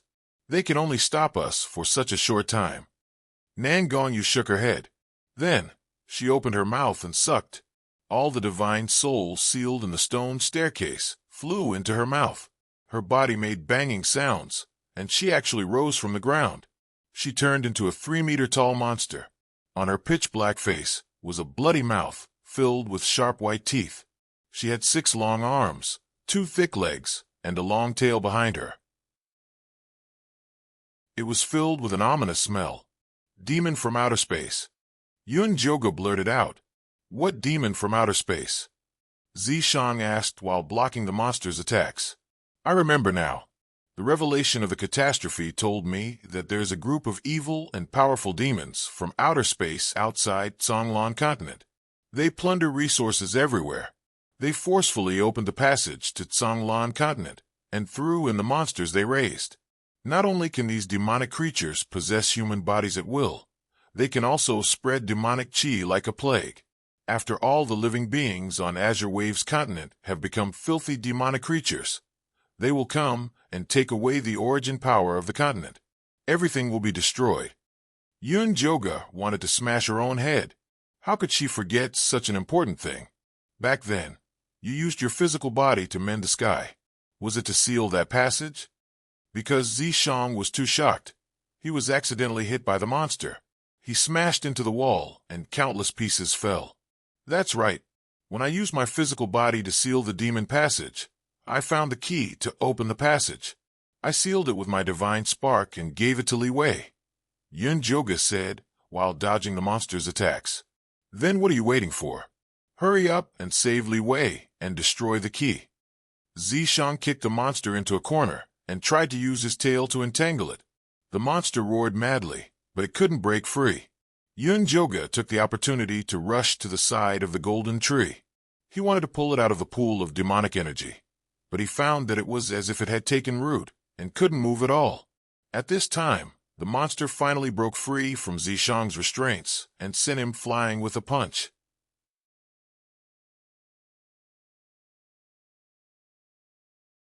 Chapter 549. Zishang landed next to Yun Joga's feet, then bounced up and charged at the monster. After absorbing the power of those cultivators, the monster became extremely powerful and had strange methods.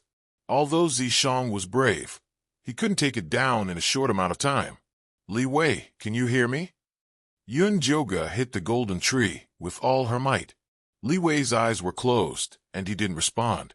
Yun Joga looked at the pool of demonic chi beneath her feet and decided to release the Godhead seal to recover her god power before helping Li Wei.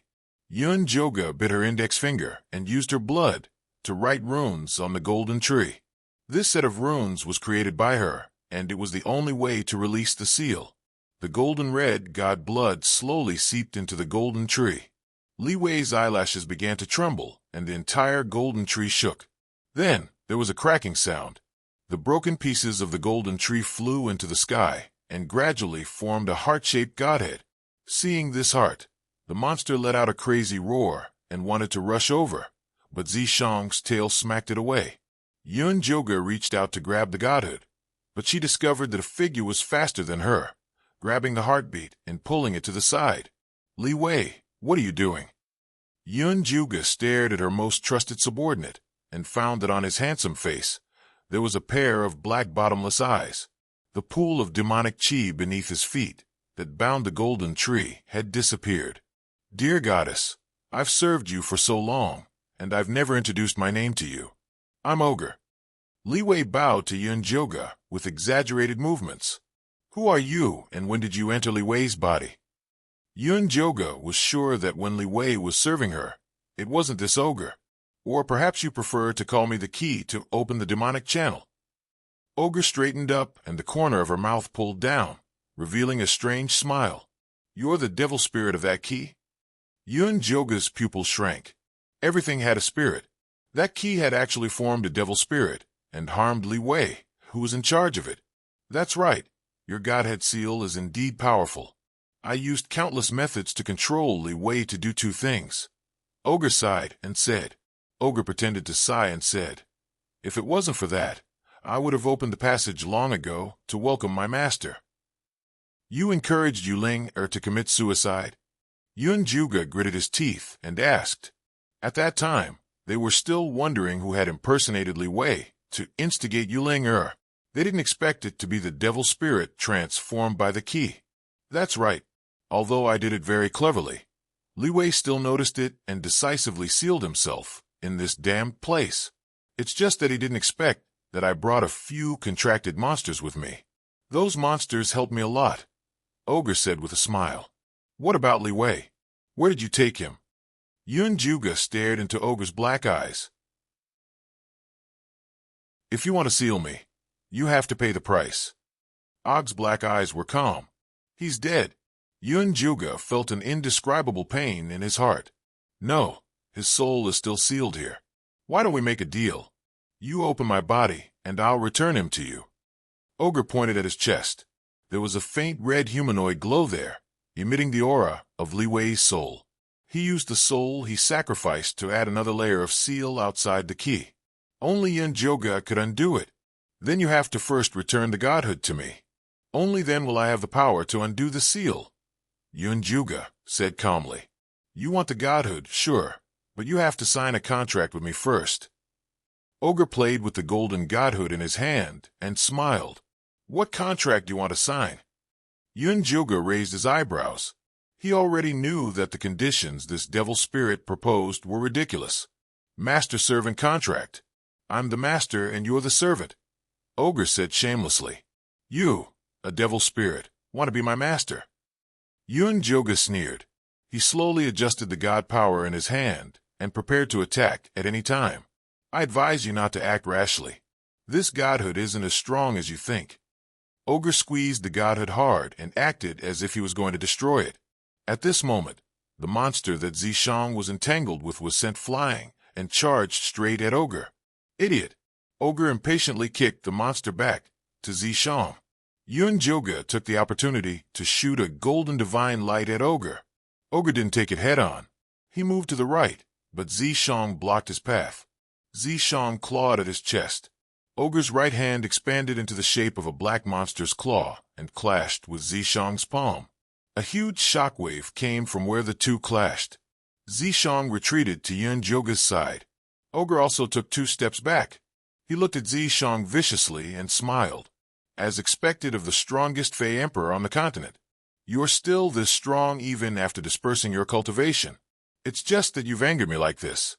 Aren't you afraid that I'll fight you to the death? With that said, he wanted to take out the godhood to threaten Yun Juga. However, he found that there was nothing in his hand. Yun Juga had secretly used his moon spirit threads to stick to the godhood while Ogre was talking. You dare to dream about our things? Scram back to your world. Zishang said and whipped his tail at Ogre. Ogre's figure flashed and disappeared on the spot like a ghost. Then, countless ogres appeared in the space. They smiled at Yun Juga and Zishang and said, So what if you've obtained the godhood? You'll still die here. With that said, the floor of the space shook and revealed a black pool of demonic energy.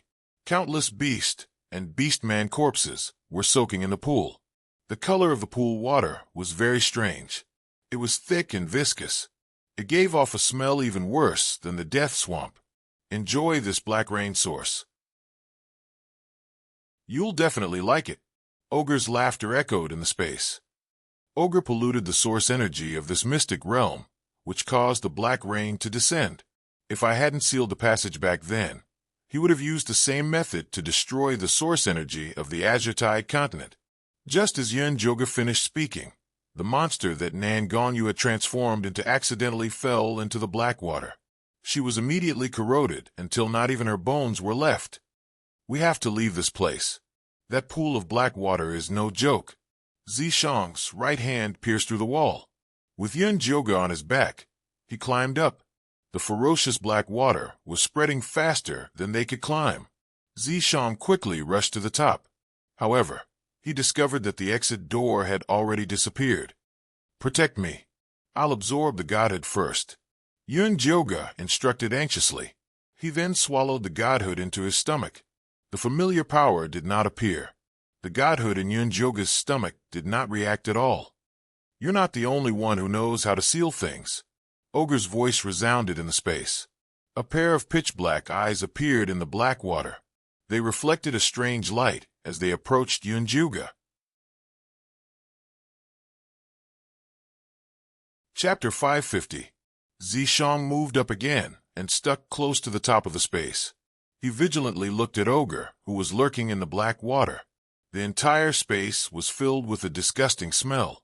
Black demonic chi seeped into his body through his pores, making him dizzy and powerless. This kind of terrifying demonic chi could only be dispelled by divine power. No matter how strong he was, he had no way to resist it. Ha! Tremble, people of Blue Wave's continent. You all will melt in this black water and become the stepping stones of my conquest of this continent. Wait until I take down Blue Wave's continent. Then I will be able to open the passage to welcome my companions. Aogu issued a savage laughter. Then the black water rippled and approached Zishang and Yunjuga. Zishang, I can't undo the seal. Yunjuga desperately mobilized the divine power in her body to break the seal. But the seal was too powerful. It was as powerful as the passage she had sealed with her body. Obviously, Ogre had used all his power to seal her godhead. If she could break through this layer, not only would she obtain divine power, she would also be able to kill Ogre. But first, she had to have enough power to undo the seal. Calm down. The godhead is already in your hands. You can definitely undo it. Zishang's voice was calm and steady. Yes. I can definitely undo it. Yunjuga encouraged herself. Then, she condensed her divine power again to attack the seal. But her remaining divine power was too weak. It was like trying to smash an egg against a stone. Give up resisting, stupid Kanglan people. We, Blackbone demons, are the most powerful race of extraterrestrial demons. No one can resist our invasion. Ogre's gloomy voice echoed in the space. Ancient demon Hay accidentally discovered that the origin power of Blue Wave's continent was very suitable for them to invade. Although Blue Wave's continent was only a low-level plane, the extraterrestrial alliance clearly stated that they were not allowed to invade the origin continent that had consciousness. In order to prevent other races from discovering this piece of fat meat, Ancient Demon Hay sent Ogre to secretly come to Blue Wave's continent to open the passage. But because of a moment of carelessness, Yunjuga used the godhead to seal it. Before he fainted, he released his contracted demonic servant. Then, Yunjuga sealed it and threw it into the secret realm. He spent countless efforts to slowly reverse the situation and was successfully lured to this secret realm by Yunjuga. Now, it was time for him to harvest the fruit of victory. Shut up! Yunjuga angrily shot an arrow at Og. The golden arrow pierced through the black water and ignited with golden flames. The water level of the black water dropped a little. If she had enough power, she could burn the black water, just like how she forcefully closed the passage. Don't waste your divine power. That's just a provocation. Zishang pressed down on Yunjuga's hand. But I can't break the seal. Yunjuga didn't want to admit that she was useless, but she had indeed lost this time. There must be a way. Zishang was not discouraged at all. No, Zishang, we've lost. Later on, I will burn my godly power to get you out. Then, I will be reincarnated once more. This time, you must find me as soon as possible. Yunjuga gripped Zishang's hand tightly. It was all her fault for being too conceited and foolish in her previous life. For the sake of the unreachable Son of Life, she had hurt the person she loved and pushed him away. That was why she was destined to fail. No, I won't look for you again. Zishang's eyes flashed with gentleness and pain. I have already waited for 2,000 years. I don't want to wait any longer. Also, Yueling said that if you reincarnate again, your soul power will be even weaker. It will be even more impossible for you to defeat Og. No, I will reincarnate with God's spark this time. It will definitely be better than this life. Yunjuga's tone was anxious. She really wanted to convince Zishang, but she knew very well that in her previous life, she was at the peak of power. At that time, she couldn't kill Og. If she lost in his hands in this life, there was no chance of winning in her next life. Azure Wave Continent was finished. But even so, she still hoped that Zishang could survive. No, this time, let me help you. Zishang suddenly hugged Yunjoga's waist and forcefully covered her mouth. A warm thing slid down her throat from her mouth and into her abdomen with a familiar taste. That was Zishang's inner core. You're crazy. Yunjoga wanted to spit out the inner core. Without the inner core, Zishang would have no divine soul. He would die. Live. I know you can do it. Zishang smiled. His handsome face was so gentle that it was intoxicating. His finger flicked out a beam of moonlight that entered Yunjoga's body. Moon spirit threads suddenly appeared and tightly wrapped around Yunjoga, pinning her to the wall. Let me go. Yunjoga ordered the moon spirit threads. But Yu Ling stubbornly sent a remnant of consciousness over. I knew that entering the secret realm would be life-threatening. But don't worry, I will definitely take you out of the secret realm alive. This was Yu Ling, consciousness that Zishang had secretly collected. He had prepared it just for this moment. Joga, I love you. Zishang said, and jumped into the black water. Zishang! Yunjoga screamed. A blinding dragon light came out of Zishang's body. Dragon horns appeared on his forehead, and black dragon scales extended downwards. In the end, he transformed into an extremely powerful black dragon. The black dragon's strong tail viciously whipped the walls of the space. A strong dragon aura immediately exploded. The black water surged, and the entire space shook. Damn it! Aoga roared angrily. The black water rolled up turbulent waves and rushed towards Zishang. Moon spirit threads flickered with tenacious light and resisted the black water. Yunjoga was safe and sound, but Zishang was covered in cuts and bruises. The black water corroded his scales. His flesh was mottled, but he fiercely collided as if he didn't feel any pain. Blood spurted out from his forehead. The mighty dragon horn started to crack, but his dark purple pupils didn't waver. Raging flames spread from his eyes to his whole body. The bright red blood was like kerosene, burning his life, just to help Yunjoga escape from the prison. The space had already started to collapse. Cracks started to appear. Just a few more collisions, and it would collapse. Zishang, you madman. Aoga was mad. He really didn't expect that Zishang, a dignified dragon emperor, would do this for Yunjoga. If he really let Yunjoga escape from here, then all his plans would be for naught. He had to kill Yunjoga as soon as possible. Even if he couldn't get the divine power of Blue Wave's continent, he didn't care. Aoga once again sunk into the boiling black water. The black water split into two. On the left side, the black water turned into a rope and firmly tied Zishang. Zishang struggled with all his might, but he couldn't get rid of it for a while. On the right side, the black water condensed into a black arrowhead.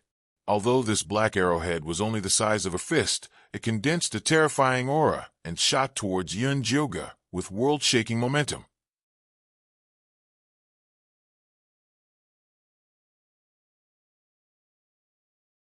Chapter 551. Yunjoga's pupils shrank. Moon spirit threads also sensed great danger and immediately took Yunjoga to hide, trying to escape the black arrow's attack.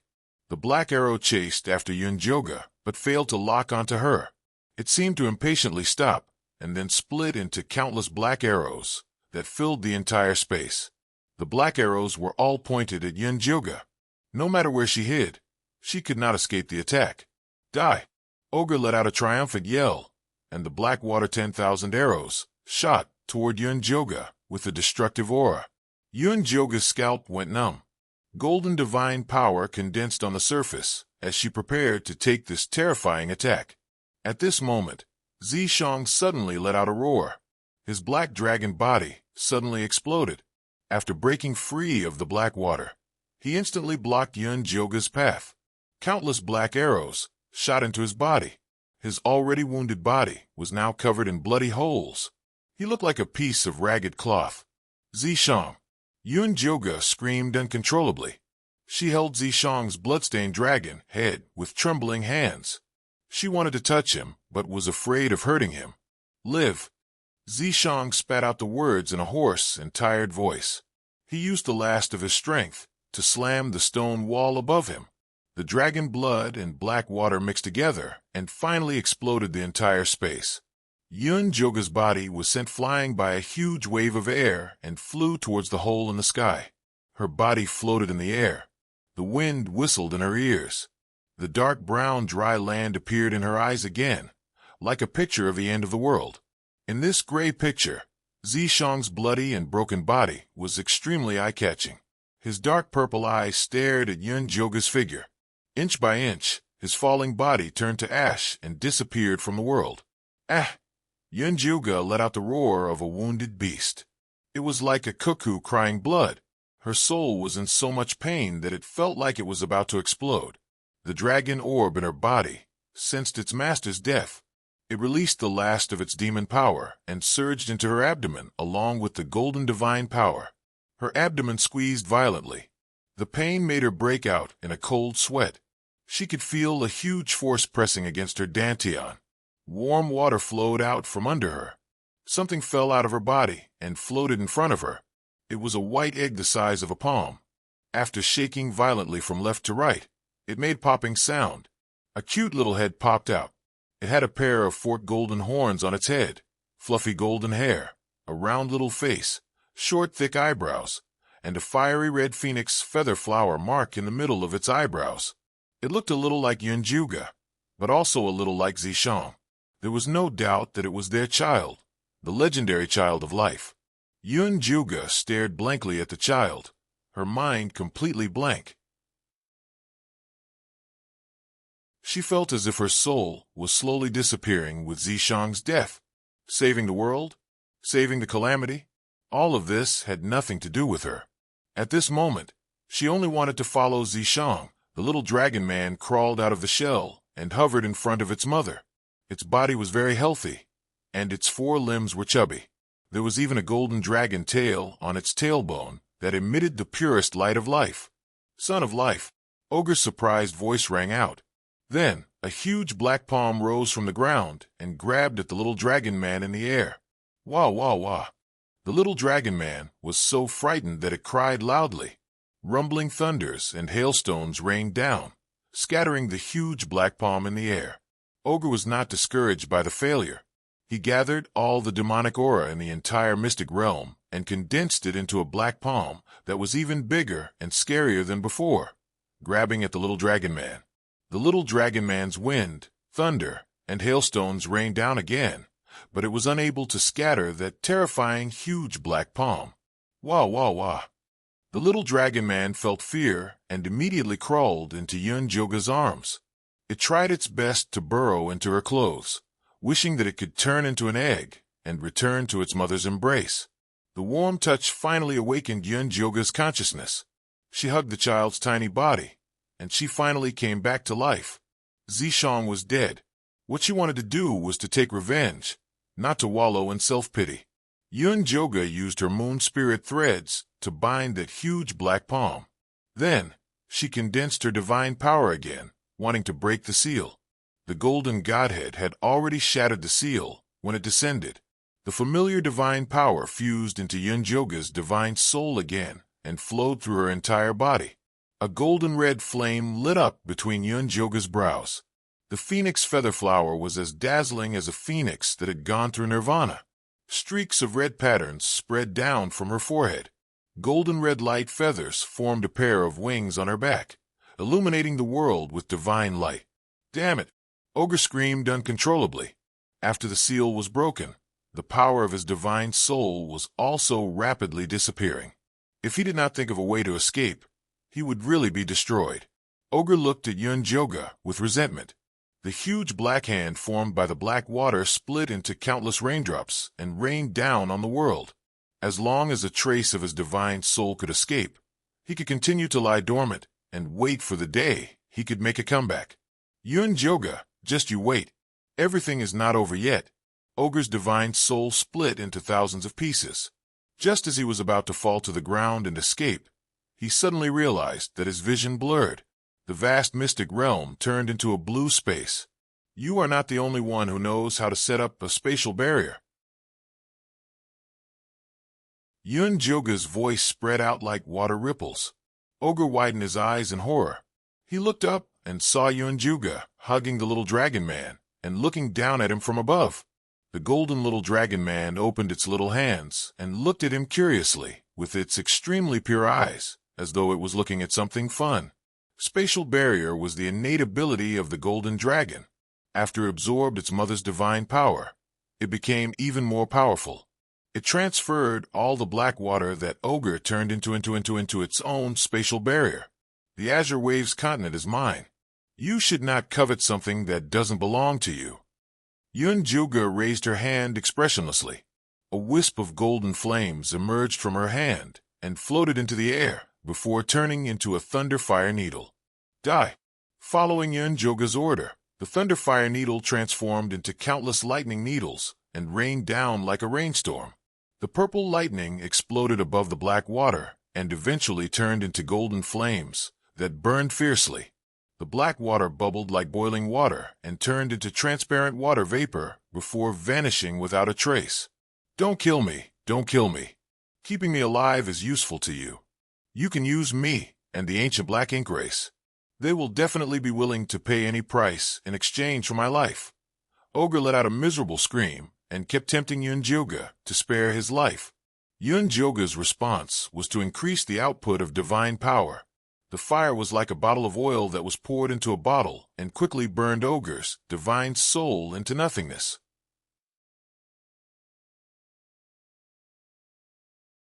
Chapter 552. Whoosh! The little dragon man regretfully watched its new toy disappear in the space. It patted its chubby hands and hugged its mother's neck. It tiredly rested its head on her shoulder. Yuan-juga hugged the little dragon man tightly and came to the huge pit where Zishang had died. She smelled Zishang's remaining scent in the air. Her legs gave way and she collapsed to the ground. Her mind was even more blank. The little dragon man muttered and then pulled Yuan-juga's hair. Then the black demonic tripod fell and almost hit Yuan-juga's toes. Master, don't be sad. I used the soul-returning wood to collect Lord Zishang's soul. The little baby's urgent voice sounded in Yuan-juga's consciousness and immediately pulled her soul back. Where? Yuan-juga's voice couldn't help trembling. Here.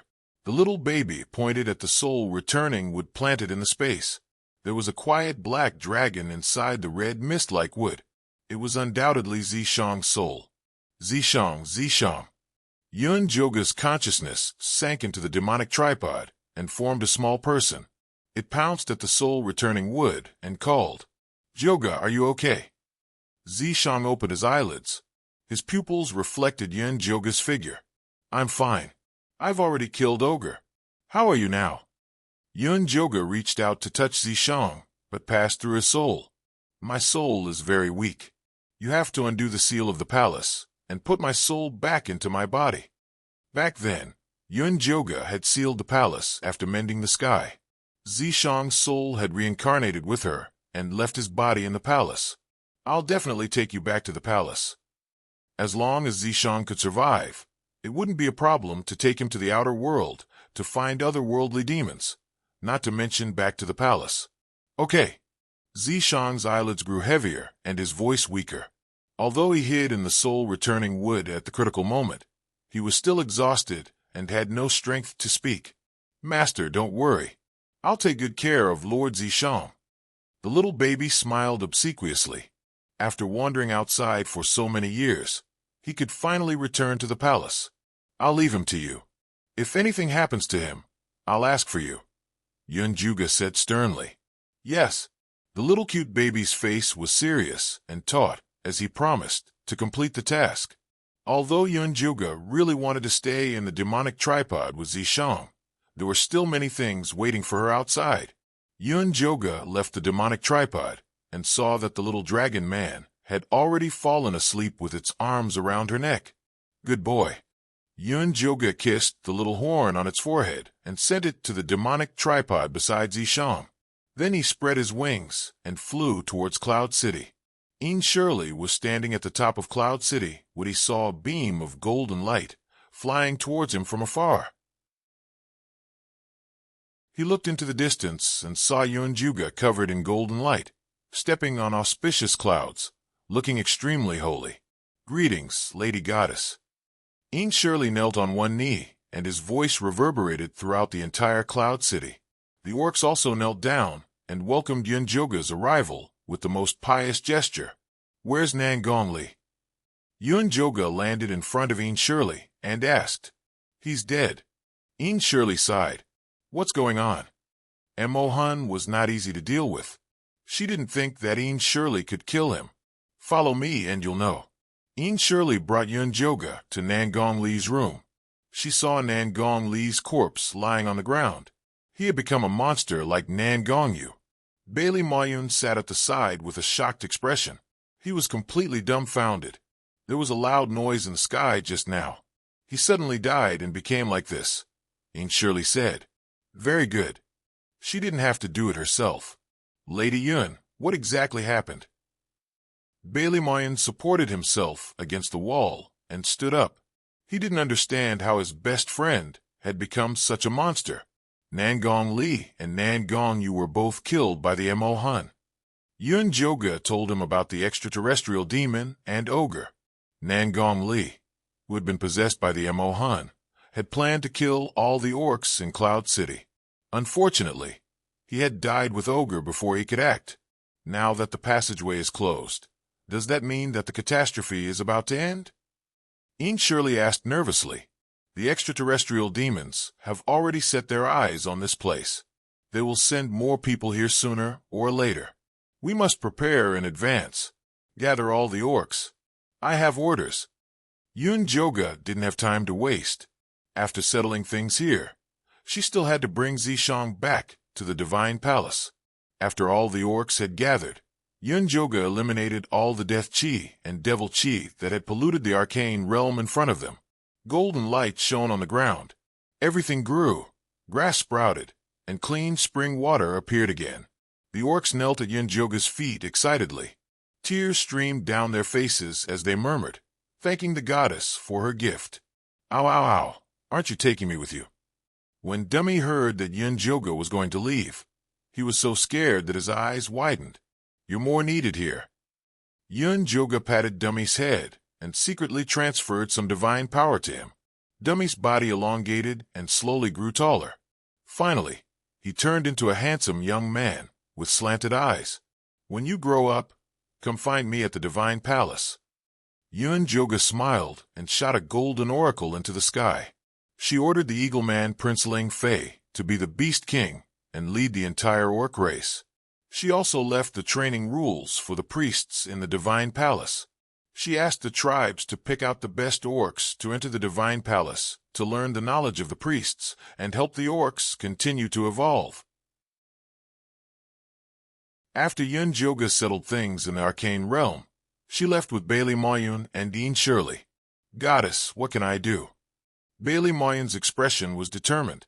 The death of his best friend made him realize how terrifying the extraterrestrial demons were. He was eager to do something. I will grant you nascent soul cultivation. I hope you can lead the righteous path and prepare for the coming catastrophe.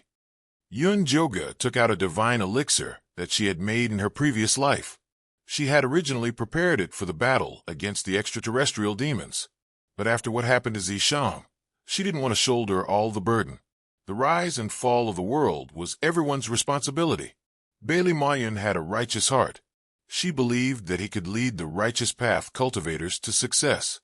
Goddess, don't worry. I know what to do. Bailey Mayun took the divine elixir and swallowed it, then left. Looks like the evil sects are for me. Ian Shirley took a step forward and stood in front of Yunjoga. This is what Zishang promised you. Yunjoga took out 2 green heart of the universe. Thank you. Ian Shirley didn't say anything heroic. He had been taught by Sanskrit. He had long regarded saving the world as his responsibility. After Ian Shirley left, Yunjoga went to the 100,000 Mountains to find Junichen, Luotian, and Yiyu. She told them about the extraterrestrial demons and gave them divine elixirs as well. Miss, will we be able to see you again? Yiyu looked at Yunjoga sadly. Junichen and Luotian also looked sad. Cultivate well. When you reach the soul formation level, you can come and see me. Yunjoga comforted. Where do you live? How can we find you? Yu immediately perked up. I live in the Kunlun Mountain Divine Palace. That night, thunder suddenly rumbled in Kunlun Mountain. Golden light shone brightly within a radius of 100 kilometers. The phantom of flying dragons and dancing phoenixes enveloped the entire earth. The golden heavenly gate faintly opened. A golden light pillar shrouded Kunlun Mountain. A holy and beautiful woman slowly rose from the golden light pillar. From then on, countless legends were left in Blue Wave's continent.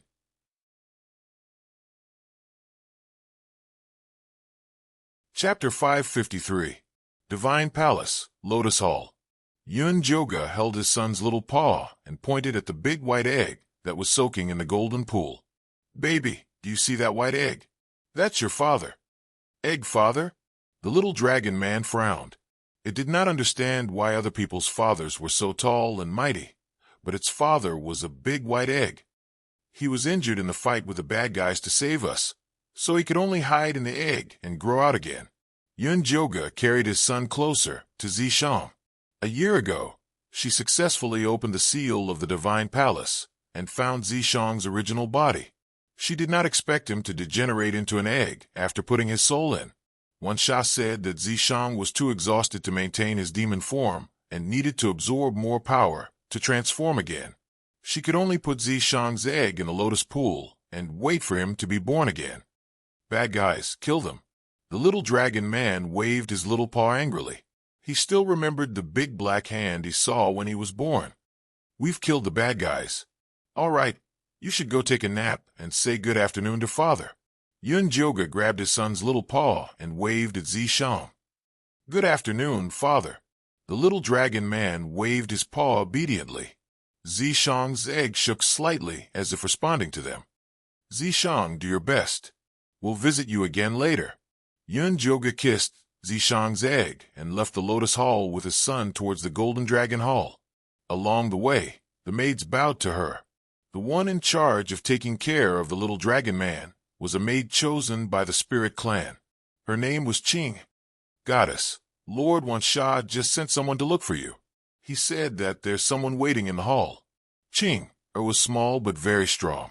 She took the heavy little dragon man from Yun Joga's arms effortlessly. Mother, accompany me. I'm scared. The little dragon man pulled Yun Joga's sleeve with tears in his eyes. All right, mother will accompany you. Yun Joga could not bear to see her son acting like a spoiled child. Although the little guy was already as tall as a 3-year-old human, he was still a 1-year-old who needed his mother's company. The little dragon man immediately smiled happily and lay on the small golden bed. There were shiny gems beside the pillow. The dragon race had always loved to collect treasures, and the little dragon man was no exception. The entire Golden Dragon Palace was inlaid with all kinds of gemstones that it liked. Go to sleep. Yun Joga touched the small forked horn on his son's forehead and gently hummed a song to coax him to sleep. The little dragon man slowly fell asleep, and there were beautiful gemstones everywhere in its dream. Its favorite was the white jade statue of its mother in the middle. Mother's the most beautiful. The little dragon man took out a small handkerchief and wiped the face of his mother's statue happily. At this moment, a clear and arrogant voice rang out. Little bastard, you've finally come. The little dragon man turned its head and saw a boy who was about 7 years old appearing in its dream. He wore a gorgeous black robe, and his face was extraordinarily handsome. His lips were bright red, as if they were stained with blood. The pair of small black horns on his forehead were incomparably sharp, and they flickered with an ominous light. Anyone who looked at them would feel like they were being stabbed. Why are you here again? I don't welcome you. The little dragon man spread its arms in front of its mother's statue and looked at the boy warily. A bastard will always be a bastard. It doesn't make sense no matter what. The boy crossed his arms in front of his chest and said to the little dragon man with contempt, Don't think that you can stop the attack of the ancient black fiends just because you eliminated that idiot ogre. If you surrender and serve me as your master now, not only will I spare your life, but I can also confer you the title of the ruler of this mainland. You just have to give me half of the origin source. No, it's all mine. Although the little dragon man did not understand what the origin source was, It remembered what its mother had said before. If a stranger asked for something from it, it must not agree to it no matter what it was. Refusing a toast only to drink a forfeit. A furious light flashed in the boy's dark eyes, and then he pounced at the little dragon man. The little dragon man immediately hugged its head and curled up into a meatball. It only used its golden dragon tail to counterattack the boy, and the two of them instantly got into a fight. Joga did not know that her son was being bullied in his dream. When she saw that her son had closed his eyes, she left quietly and came to the hall. "Sir, you're here." Wan Sha came to welcome her. "Who's waiting for me?" After Joga had asked Wan Sha to secretly summon back the maidservants from the divine palace, she had ordered that her former lovers were forbidden from finding her. "It's a tree spirit that I don't know. He said that you saved him in the mystic realm of the Spirit Mountain Range." Wan Sha saw that the tree spirit spoke in a logical manner, so he informed Joga. "Tree spirit." Joga was puzzled.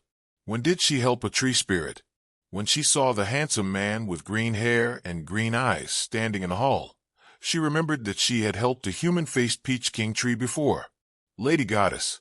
The human-faced Peach King's eyes instantly lit up when he saw Joga. His green eyes shone with a gentle light, like grass that had been dipped in dew. "Sit. I didn't think that you would reach the divine transformation realm so quickly." Joga remembered that when the human-faced Peach King left the mystic realm, he was only at the Golden Core realm. If not for a huge fortuitous encounter, it would be impossible for him to reach the divine transformation realm so quickly. After we parted ways in the mystic realm, I obtained other fortuitous encounters. That was why I was lucky enough to reach the divine transformation realm. The human-faced Peach King's smile was a little bashful. He wanted to look at Joga, but he did not dare to. "Why are you looking for me?" Joga did not have many feelings for the human-faced Peach King. "Today, I was entrusted by someone to come and find Lady Goddess." The human-faced Peach King also became serious when it came to business. Entrusted by who? Joga frowned slightly. Countless names flashed through her mind. "I was entrusted by Lord Fan to come and see you." The human-faced Peach King's greatest wish in this life was to see Joga again. That was why Fan had helped him with his tribulation. He's quite scheming. Ever since Joga returned to the Divine Palace, Fan had sent countless invitations to see her. However, Joga had rejected all of them. Joga knew very well what Fan wanted to say to her. It was undoubtedly about the calamity and the lives of the world.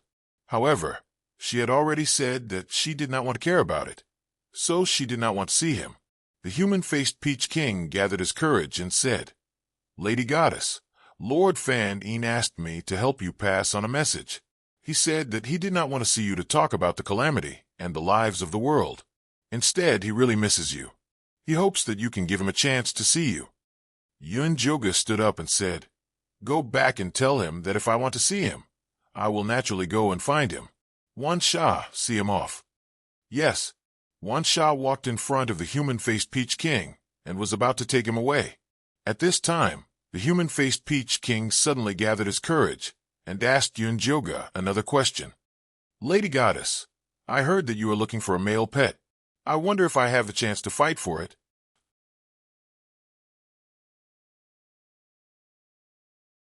Chapter 554. Hearing this, Joga narrowed his phoenix eyes and asked in an unfriendly tone, "Who told you this?" The human-faced Peach King had just ascended, so he should not know about the foolish things he had done in the past. It was also impossible for Sanskrit to tell him this. "It was Demon King Hua Manchu who told me." Seeing Joga's ugly expression, the human-faced Peach King knew that the information he had received was wrong. He was curious as to why Hua Manchu, with his cold and indifferent face, would tell him such a private gossip. Is that guy courting death? He actually dares to spread such nonsense. Although Joga gritted his teeth, he could not vent his anger on the human-faced Peach King. He could only say, "Don't listen to his nonsense. My harem already has a master." I misunderstood. The human-faced Peach King was ashamed His white face instantly turned red, and he was so nervous that he did not know where to place his hands. The divine world of the Azure Wave continent is not a peaceful place. You should be more careful in the future. Don't trust others so easily. Looking at their past relationship, Yun Joga kindly gave the human-faced Peach King a suggestion. Lady Goddess is right. The human-faced Peach King nodded repeatedly. He treated Yun Joga's words as the truth, deeply imprinting them in his heart. Please. Wan Sha raised his hand impatiently. If he had known that the tree spirit was Sanskrit's envoy, he would not have let him in. Yes, Lady Goddess. I'll take my leave first. The human-faced Peach King left dejectedly with the shattered peach heart. After Wan Sha sent the human-faced Peach King away, he quickly returned to Yun Joga's side. Didn't I tell you to send a message to abolish the Divine Palace's order to accept male pets? Yun Joga asked while suppressing his anger. This subordinate has already sent your order, but they do not believe me. I can't do anything about it. Wan Sha felt very sullen. Those fellows were all extremely stubborn and did not believe his words. They even wanted to ask the Lady Goddess face to face. Damn it. Yun Joga truly regretted the absurd decision she had made back then. Although she had already absorbed the divine spark, her divine power had not completely recovered. Furthermore, she did not have the face to go out and clean up that mess. In her previous life, she was emotionless. No matter who fell in love with her, her heart could not be shaken. In this life, she suddenly woke up and did not have the face to face those male pets whose hearts she had hurt. Should we spread the news about the Crown Prince? Wan Sha suggested. Back then, Yun Joga had taken in a male pet in order to give birth to the child of life. Now that she had a child, she no longer needed a male pet. No, Long Er's identity must be kept a secret. Yun Joga flatly refused. After she returned to the Divine Palace, she shut herself in and didn't go out. Even the palace maids were replaced by puppets. This was to prevent Long Er's identity from being revealed. Long Er was too young, and Zishang had not recovered. She was afraid that she would not be able to protect him. But the paper cannot contain the fire. Wan Sha frowned.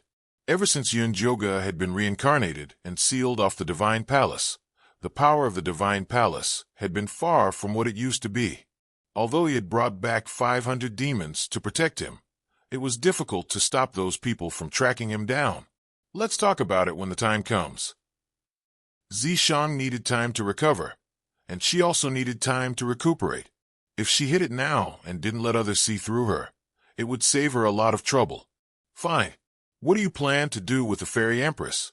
That guy deliberately spread the news. He clearly wants to go against the Divine Palace. Wan Sha was also annoyed by him. How long can the Lotus Hall's spirit water last? Yun Joga asked. About 3 more months.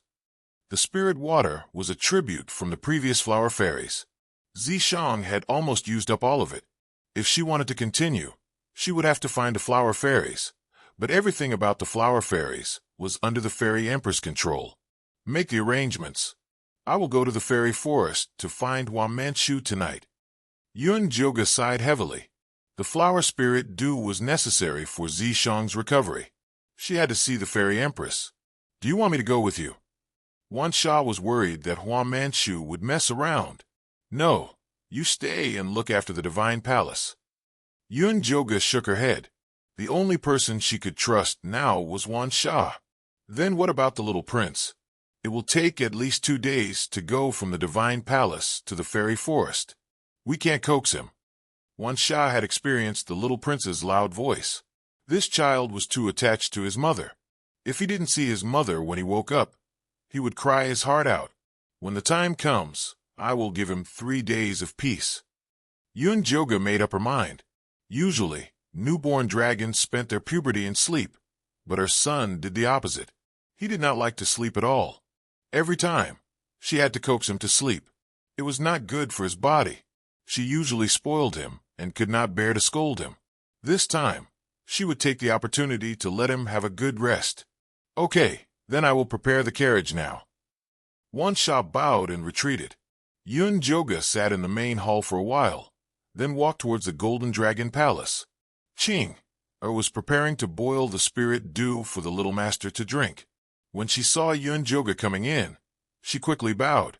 "Is the little prince awake?" Joga asked in a low voice. "The little prince is sleeping soundly today. He has not woken up yet." Ching also replied in a low voice. "Okay, go do what you need to do." Joga slowed down and walked toward the inner hall. Her long red dress fluttered on the white jade tiles, emitting a unique fragrance. The little dragon man was fighting with the little boy in its dream. It had developed to the point of grabbing its hair and pinching its nose. The moment it smelled its mother's unique fragrance, it immediately kicked the little boy who was on top of it and got up from the ground. "My mother is back. I'm not playing with you anymore," the little dragon man said while panting. "Don't go. I haven't had my fill yet." The little boy widened his eyes and reached out to pull the little dragon man. "Who cares about you?" The little dragon man made a face at the little boy and immediately disappeared. The little boy stomped his feet angrily, but he was helplessly expelled by the little dragon man's dream and returned to his body. "Your Highness, you are awake." The demonic servant Liar's careful voice sounded in the bedroom. He slowly opened his eyes, and what he saw was a curtain made of sea crystal silk. The demonic patterns on it were like twinkling stars. The little boy lifted the black blanket covering his body and drifted away from the large bed to sit on a wheelchair made of Hades' white bones. His bedroom was very spacious and could accommodate 500 people at the same time. The walls were as deep as the deep sea, and only the moonstones embedded in the walls emitted a faint glow. At this moment, the demonic servant Liar was kneeling on one knee on the ground. His tall body, which was covered with black scales, was even taller than him, who was sitting. "Liar, have Father Emperor and Mother Queen returned?" The little boy waved his hand, and a blanket embroidered with demonic spirit flowers flew over and covered his numb leg. "Replying to your Highness, King and Queen have not returned yet," Liar replied in a muffled voice. "Then, have you found the way to Blue Wave's continent?"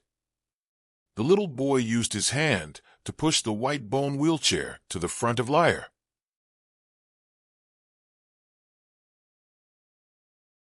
Chapter 555. Your Highness, it is not easy to find an ancient devil body that can be used as the key. We're trying to find a way. Liar was so ashamed that he didn't dare to raise his head. They thought that Azure Wave Continent was just a lower realm, and they could take it down as long as they avoided the eyes and ears of the Outer World Alliance. They didn't expect Ogre's Heaven's Soul Lamp to extinguish. This meant that the opening of the passage had failed. Ogre was born with a Void Devil body, and was the best key to open the space passage. They thought that Ogre would succeed, so they didn't prepare any other keys. They couldn't find a suitable target in such a short time. "You should know that my legs can't wait for long." The little boy's face was gloomy.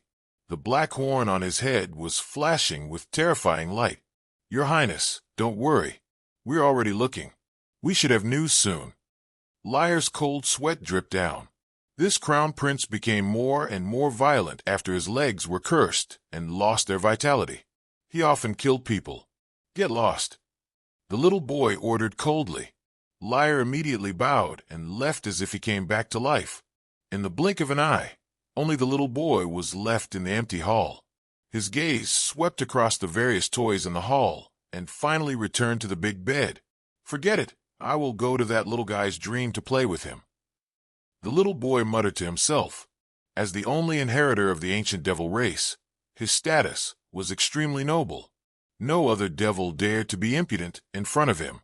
They didn't even dare to speak loudly. In order to break the curse on him, his father and mother racked their brains. They thought about how to plunder the origin power of the lower realm to help him break the curse. They were so busy that they didn't even have time to talk to him. Because of his curse, he could only live in this dark deep-sea demon palace. The demonic servants that served him would only tremble when they saw him. They were completely uninteresting, until he entered the dream of the little dragon man to investigate the cause of Ogre's death. This was the first time someone dared to quarrel with him. It was a new feeling. He wanted to continue trying. After the little dragon man woke up, It hugged Yunjoga's neck and cried, "Mother, there's a bad guy in the dream who always comes to find trouble with me. He wants to steal my treasure."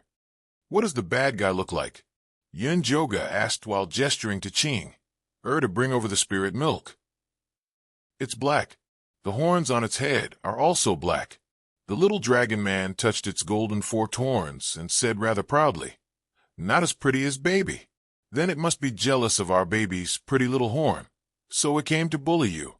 Come, baby, drink some spirit milk." Yunjoga handed the crystal cup to his son. "That must be it. Mother, you are too smart."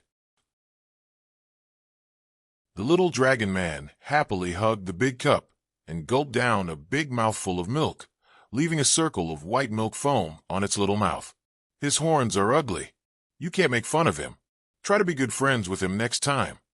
Yunjoga picked up the soft silk handkerchief to wipe his son's mouth, not realizing what he had said at all. "All right." The little dragon man nodded reluctantly. He was a good baby and would do whatever his mother said. "All right, after you're done drinking, go find a little cute baby and Feifei to play with." Yunjoga picked up his son and put him on the ground. After returning to the divine palace, she put the demonic tripod back into the myriad flower spirit garden. Xiao Xiao, Feifei, and treasure-seeking scorpion were also placed there to live. The little dragon man often went to play with them, but only Xiao Xiao could play with it. The little cute baby looked like a kid on the outside, but it had experienced the vicissitudes of life on the inside. It always regarded itself as Xiao Xiao's elder and talked about great principles, which was especially annoying. Meanwhile, Feifei fell in love with the work of converting death aura after going to the mystic realm. So Yunjoga sent it to the demonic realm of the divine palace to train. The female scorpion got pregnant not long after coming to the divine palace. The treasure-seeking scorpion was both happy and worried, so it stayed by his wife's side every day. Yunjoga had already promised the little dragon man that she would let the little scorpion be its spirit pet after it was born. As for the ingrate's eyeball that she collected in the mystic realm, she gave it to Wan Sha as a pet. She heard that it was living well and had already grown another eyeball. "Let's go and see the scorpion baby." The little dragon man immediately ran towards the myriad flower spirit garden happily, touching the belly of the female scorpion every day and greeting its future spirit pet had become its new hobby. Yunjoga didn't accompany her son to the myriad flower spirit garden. Instead, she went to the lotus hall. The white egg that Zishang had transformed into was as big as a person's face. It was placed vertically in the spirit water. When it saw Yunjoga, the eggshell started to glow slightly, fully expressing its joy. Yunjoga took off her gorgeous outer robe, kicked off her red phoenix-winged satin shoes, and walked into the lotus pond barefooted. She hugged Zishang's egg and told him about the visit of the human-faced Peach King. "That fanning guy is really annoying. I already said that I don't care about the matters of the mortal world, but he still keeps nagging me." Yunjoga's tone was slightly irritated.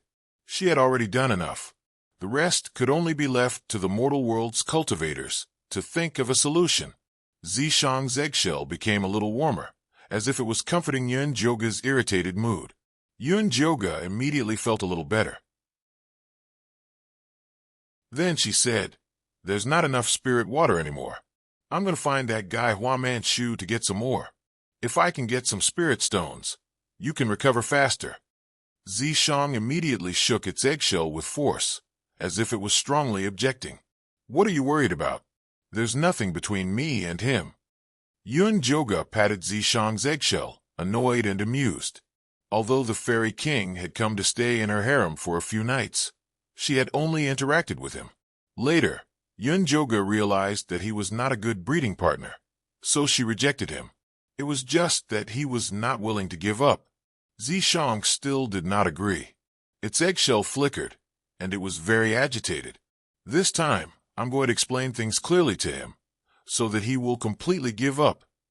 Yunjoga's previous refusal was not firm, which was why the fairy king still had a sliver of hope. It was all her fault.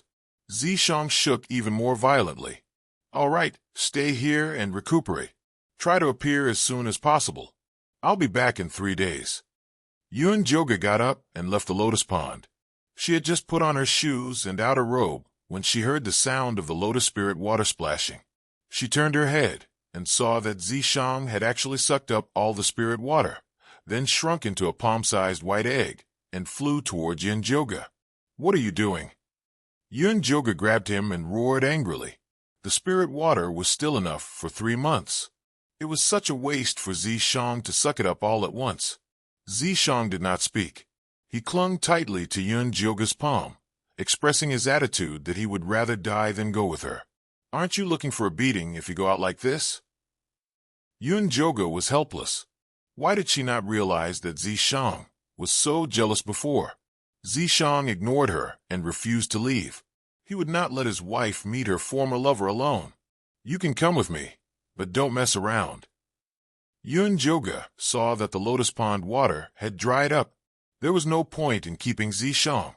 Since he was worried, she could only bring him along. Hopefully, this trip would go smoothly.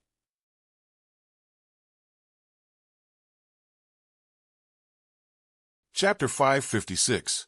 Yunjoga put the purple deceased sword in his arms and went to Myriad Flower Spirit Garden to find his son.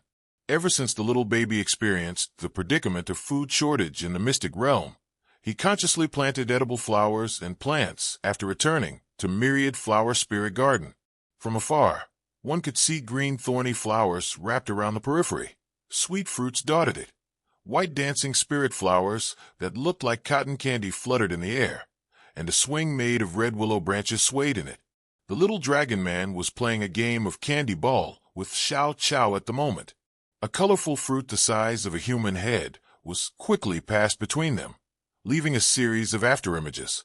Xiao Chao was agile and could catch the ball no matter where the little dragon man threw it to. However, the little dragon man had an advantage over him. After all, he had an extra tail, and the little golden tail was more agile than his hands and feet. The colorful fruit slowly turned red as the two of them hit each other, and finally emitted a sweet fragrance. "Okay, you can eat it," the little baby shouted, and the big red fruit floated in front of him. "I want to leave it for Mother. I want to leave it for Master," the two little guys said in unison. "This is a must," the little baby shouted loudly. Then he smiled fawningly at Yunjoga, who was walking towards the garden. "Right, Master. You two are filial. I did not dote on you for nothing." Yunjoga walked into the garden leisurely. The little dragon man and Xiao Chao pounced over together. Xiao Chao was better. The sweat turned into demonic aura and returned to her body, and not a single bit was wasted. However, the little dragon man seemed to be fished out of the water. The golden sweat dripped into the soil and was quickly absorbed. "What fruit is this?" Yunjoga took the red fruit from the little baby's hand. There were 7-star runes on the fruit skin with an inexplicable charm.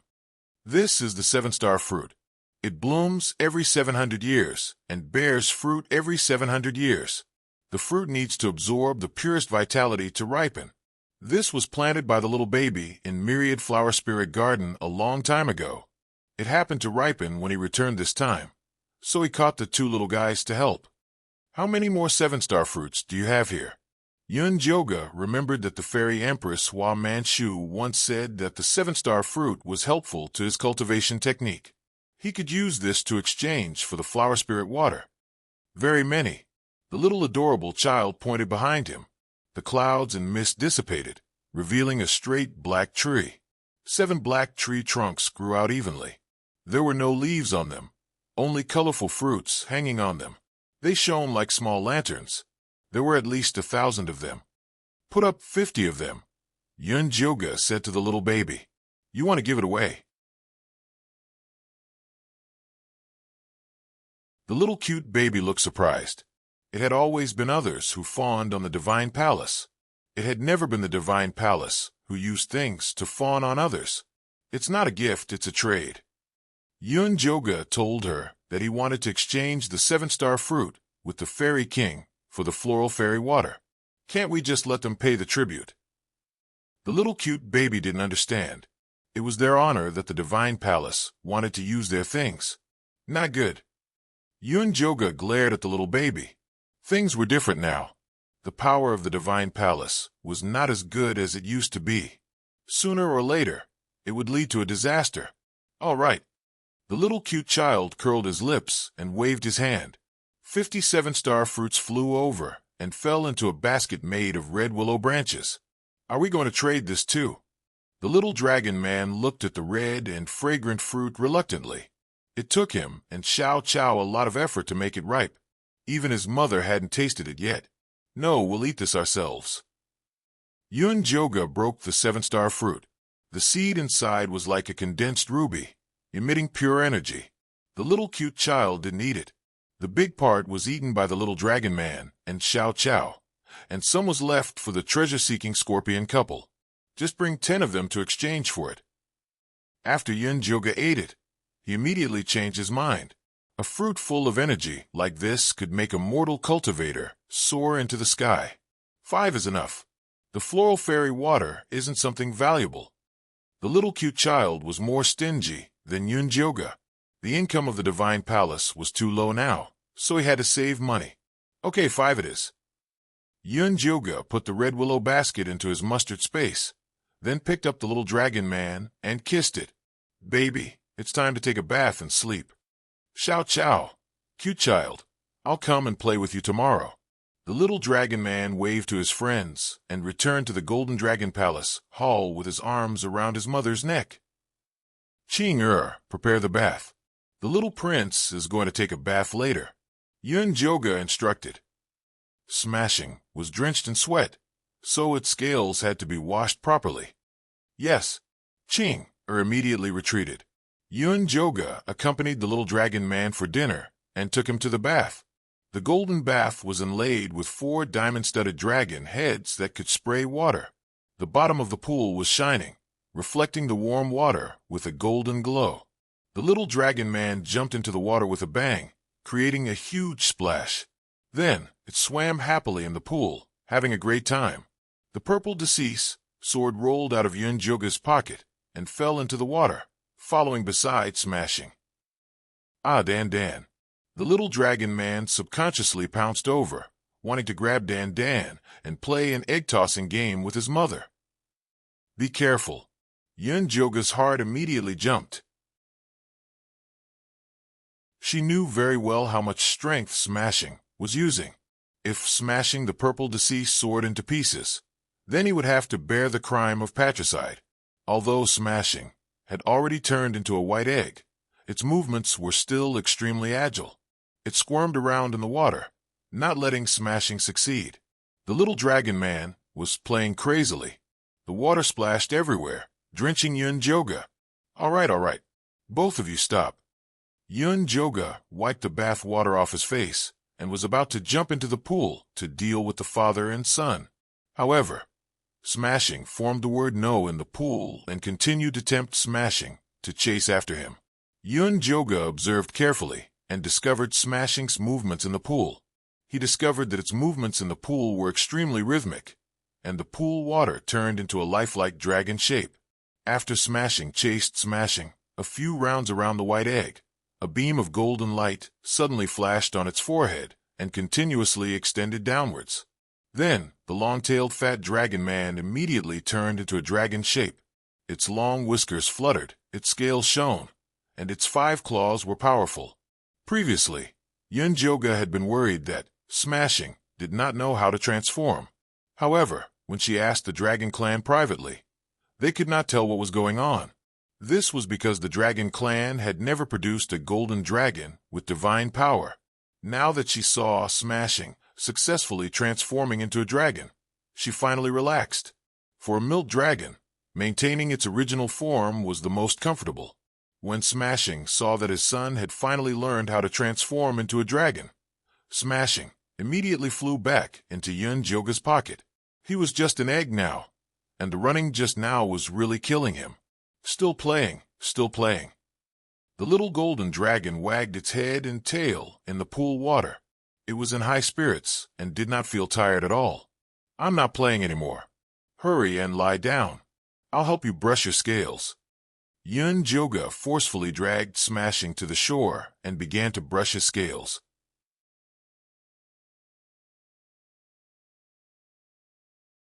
Chapter 557. Joga's movements were very gentle. The brush he used to brush the scales was made from a 1,000-year-old gourd, and the bottom was inlaid with a gold base. My son was very infatuated with gold and gemstones. If it wasn't for the gold base, it wouldn't have let the gourd scoop on its body. The little golden dragon was so comfortable that it closed its eyes and started to doze off. The purple decease sword rolled out of her pocket again and floated to my son's side before gently touching its little horn. Joga also touched the purple decease sword. It was hard on him to worry about his son's transformation in this state. After cleaning my son, Joga wrapped it in a bath towel and placed it on the magnificent bed. Then he dripped a few drops of spiritual milk into it before putting it next to my son's mouth and coaxing, "Be good, baby. Drink the spiritual milk first before sleeping." The little golden dragon closed its eyes and finished drinking the spiritual milk. After rinsing its mouth, it fell into a deep sleep. "Good baby, have a good sleep. You'll see me when you wake up." Joga lowered his head and kissed my son's face. The purple decease sword also touched his son's forehead. Before Joga left, he covered all the luminous pearls in the house, leaving only the scorpion-shaped floor lamp on the floor. The little dragon man fell into a deep sleep. As it had too much fun in the myriad flower spirit garden today, the same scene appeared in its dream, except that its mother's jade statue was placed at the door. However, there was a big white egg in the statue's hand this time. "Xiao Chao Menghua, quickly come out and play with me." The little dragon man plucked 2 unripened 7-star fruits from the 7-star tree and began to call its partners to play. Unfortunately, Xiao Chao and Menghua didn't appear in the dream, but a black hole. The ancient demon crown prince with a black horn on his head snuck into the little dragon man's dream again. This was the only place where he could get rid of the curse. "Why are you here again?" The little dragon man frowned and felt that its mood had become very bad. "I come whenever I want. What can you do to help me?" The crown prince raised his eyebrows and sized up the little dragon man's dream. Compared to the gaudy golden and gemstone-filled place before, this flower garden was obviously more interesting. The little dragon man really hated this fellow in front of it. Just as it clenched its little fist and was about to go forward to fight, it suddenly recalled what its mother had said previously. "His horns are ugly, so you mustn't make fun of him. Try to be good friends with him next time." The little dragon man tilted its head and looked at the black sharp horn on the crown prince's head. It was really ugly. There seemed to be a whirlpool at the top of the horn, and it was an eyesore. "What are you looking at?" The crown prince glared at him in an unfriendly manner. Ever since he was cursed, the horns on his head had turned black. The spiral patterns on them were the marks left behind by the curse. That was why he hated it when people stared at his horns. "Nothing much." The little dragon man shifted its gaze and awkwardly handed over the 7-star fruit in its hand. "Do you want to play with me?" it asked softly. The crown prince's gaze shifted to the big, brightly colored fruit. Although he didn't know how to play, he still said proudly, "Since you are so sincere, I will reluctantly play with you." "Okay, then I'll hit it. You have to catch it." The little dragon man excitedly kicked the 7-star fruit in the direction of the crown prince. The crown prince reacted very quickly and kicked it back. The two of them kicked back and forth a few times. The crown prince's powerful mental strength was displayed, and the angle of his kick was extremely tricky. The little dragon man almost failed to catch it a few times. In the end, it transformed into the little golden dragon and barely managed to hold on. The ancient black demon race was the best at training soul power. The fruit that the crown prince kicked out contained powerful soul power, and the little golden dragon rapidly increased its soul power while playing with him. The two of them were having a good time until the crown prince accidentally kicked the fruit outside and smashed Joga's jade statue. "Mother." The little golden dragon stared blankly at his mother's jade statue that was separated from her head. "Isn't it just a broken jade statue? What's so great about it?" The crown prince was habitually arrogant. However, the little golden dragon was furious. With a wave of its tail, it pounced at the crown prince. The friendship that could have developed into a friendly relationship was instantly broken. Joga didn't know that her son had quarreled with the crown prince of the ancient black demon race again. She took Zishang on the Cloud Sea Spirit boat that Wansha had prepared for her and flew towards the fairy forest. At this time, it was already late at night. The deep blue sky was dotted with countless stars. The clear night wind passed through the defensive barrier and gently blew on Yunjoga's face. She stood at the bow of the ship with Zishang beside her, quietly admiring the boundless and beautiful night scenery. Do you still remember the days when we were patrolling? How glorious was that? Now we are in such dire straits. Yunjoga sighed. At that time, when she was patrolling with the identity of the goddess, she had 7 spirit boats escorting her. Everywhere she went, tens of thousands of people worshipped her. The divine palace was a supreme existence to the races and tribes of the world. Now, she was traveling alone with Zishang. On the ship, there were only puppet servants created by the divine palace, and the guards were yellow turban warriors. Compared to the past, it was simply miserable. And this time, it was all because after the calamity descended, she sacrificed herself to mend the heavens and seal the divine palace. She lost everything for the Azure Waves continent. When she returned to the divine palace, she found that she was surrounded by a pack of wolves, and they were all eyeing the weakened divine palace covetously. She couldn't help but reflect on whether she was wrong to be so noble in the past. Zishang flew to her shoulder and put his eggshell on her face to comfort her silently. It's okay, I just said it casually. Although I lost everything in the divine palace, at least I still have Long, and you by my side. Yunjoga quickly pulled herself together. As long as Zishang could recover his former strength, there was nothing to regret.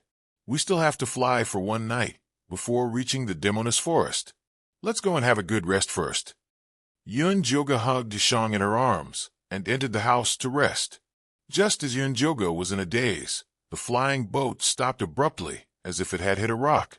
She instantly woke up, opened the house, and walked out. She saw that the flying ship had been forced to stop, and the yellow turban warriors and puppet maids were surrounding the cabin, preparing for battle. Outside the flying ship, there was a huge green net, and around it were 2 rows of demonic spirits holding long tridents. They were beautiful, had colorful hair, and had wings on their backs. The man standing at the bow of the ship had long silver hair, a beautiful and exquisite face, and slender eyes that emitted light. It was hard to distinguish whether he was a man or a woman. He was wearing a gorgeous green cloak embroidered with all kinds of flowers and trees, showing his noble identity. Demoness Empress, Hua Manchu. Hua Manchu, what is the meaning of you stopping my flying ship? Yunjoga floated in the air, and a red cloak embroidered with a soaring phoenix hung down, emitting a majestic and sacred light. Didn't you come to find me? I just came to greet you personally, Your Highness Goddess. Hua Manchu's voice was very pleasant, like the singing of a nightingale. Is that so? Why do I feel like you are here to find trouble? Yunjoga looked around at the demonic spirit warriors surrounding the flying ship. That cold golden long hair didn't seem to be here to greet her.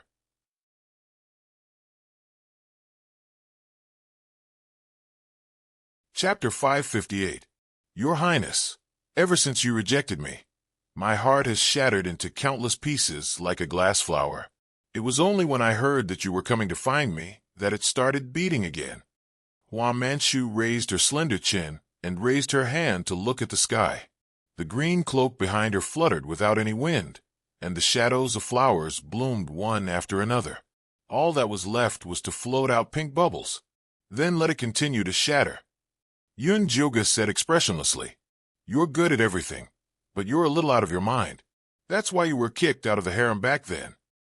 My dear Royal Highness, your words really hurt my heart. Hua Manchu covered his chest and said in a poetic tone, Although you are very heartless, I still love you. I have already arranged a banquet for you in the fairy forest, and I hope that you will do me the honor of coming. After saying that, he bowed, full of sincerity. Yunjoga looked around and saw that the fairy warriors had already occupied a 5-kilometer radius. It would be very difficult to fight their way out with the cannon fire on the boat. Furthermore, she did not want to fall out with Hua Manchu. The purple deceased sword moved in Yun Joga's pocket, as if it wanted to fly out to teach Hua Manchu a lesson. Yun Joga raised her hand to stop him, then looked at Hua Manchu. What if I don't go? Then I'll be very, very sad. Who knows? I might do something irreversible. Hua Manchu placed his hand on his chest, a worried expression on his beautiful face. The fairy warriors behind him raised their spears in unison and made threatening sounds at the spirit boat. Little Hua, I have to say, you're getting more and more disgusting. Yun Joga exhaled, pressed the purple deceased sword hard into his pocket, then said to Hua Manchu, Let's go. It's my honor. Hua Manchu took off the green cloak behind him and shook it, turning it into a red flying carpet. Beautiful flowers surrounded it, and tall lantern trees rose up, dropping red lanterns the size of one's head, illuminating the flying carpet like a bridal chamber. Please. Hua Manchu took the lead and stepped on the carpet of roses. Yun Joga put away the spirit boat, then added a barrier to the purple deceased sword, then followed Hua Manchu in. The flourishing green trees formed a transparent barrier, blocking all the fairy warriors outside. Yun Joga arrived under a lantern tree and raised his hand to strike a golden imprint at Hua Manchu.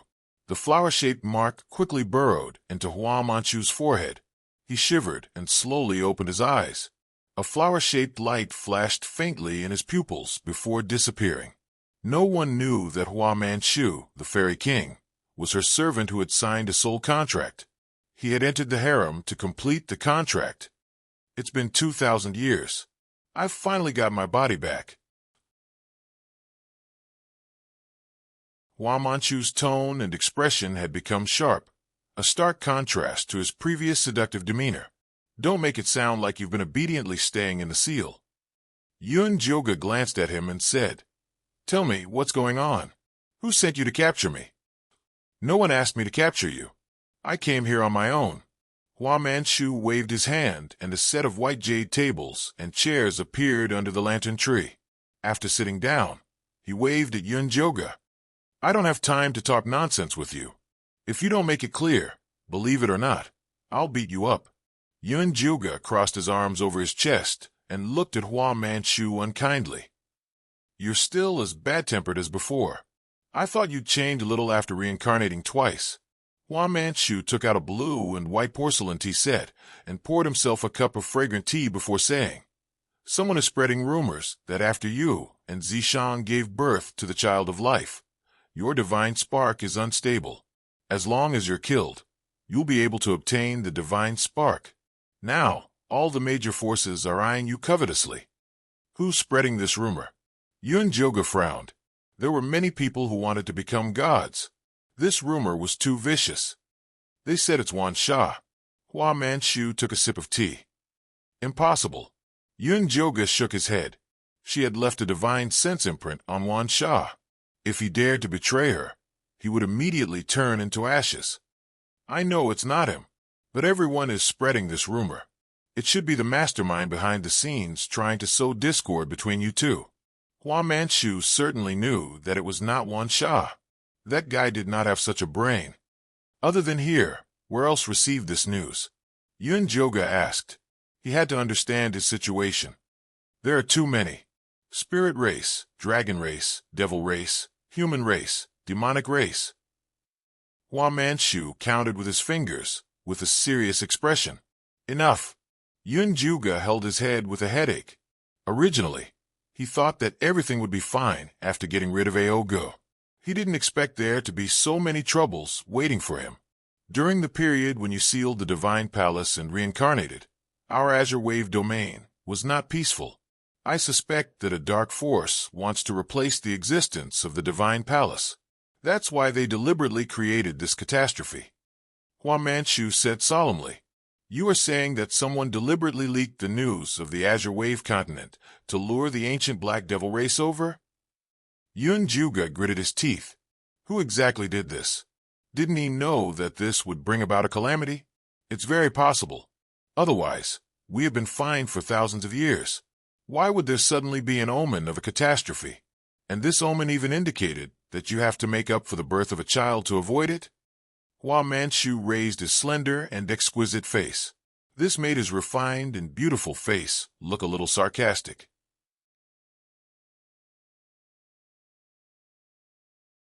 Back then, he strongly opposed Yunjoga collecting male pets to give birth to a child of life. He even tried to persuade her not to seal the divine palace. Unfortunately, Yunjoga turned a deaf ear to his words. Yunjoga even felt that he was too long-winded.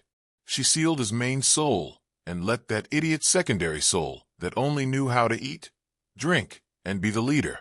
However, it was also thanks to this idiot secondary soul acting crazy for 2,000 years that he successfully joined the anti-divine palace camp. Who is the mastermind behind this? Yunjoga sat in front of Hua Manchu. The divine palace had been established for 5,000 years.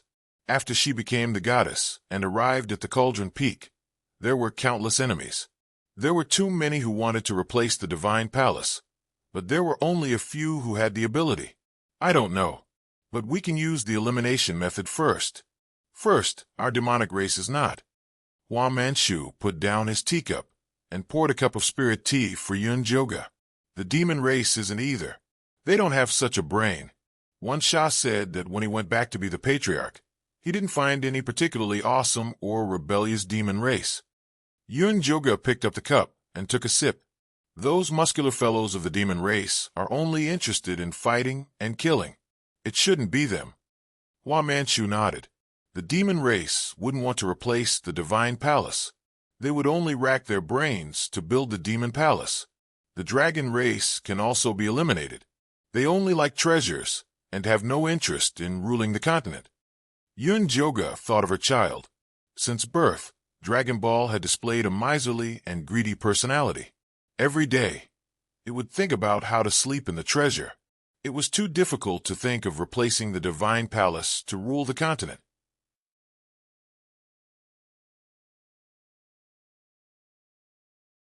Chapter 559. That leaves the Spirit Clan, the Demon Clan, and the Human Clan. Ever since Yu Ling committed suicide, the Spirit Clan is in chaos. The Demon Clan is also without a leader. The Human Clan is fighting each other every day. Hua Manlu sighed. Although they had narrowed the scope to this extent, it was still very difficult to investigate. Yu Ling was tricked by the ancient demon race. Yunjoga felt bad thinking about Yu Ling, who had been tricked to death. She had been to the spirit race once. It was indeed a mess. There hadn't been any good seedlings in 2,000 years.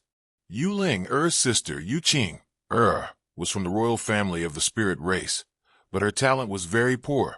Plus, her sister had violated the spirit race's ancestral teachings and committed suicide, so the people looked down on her. She had no choice but to bring Yu Qing back to the palace and let her take care of the little dragon man. As for the monster race, they had always been led by the dragon race. Once Zishang recovered his strength, he could subdue them. The only thing she found strange was the human race.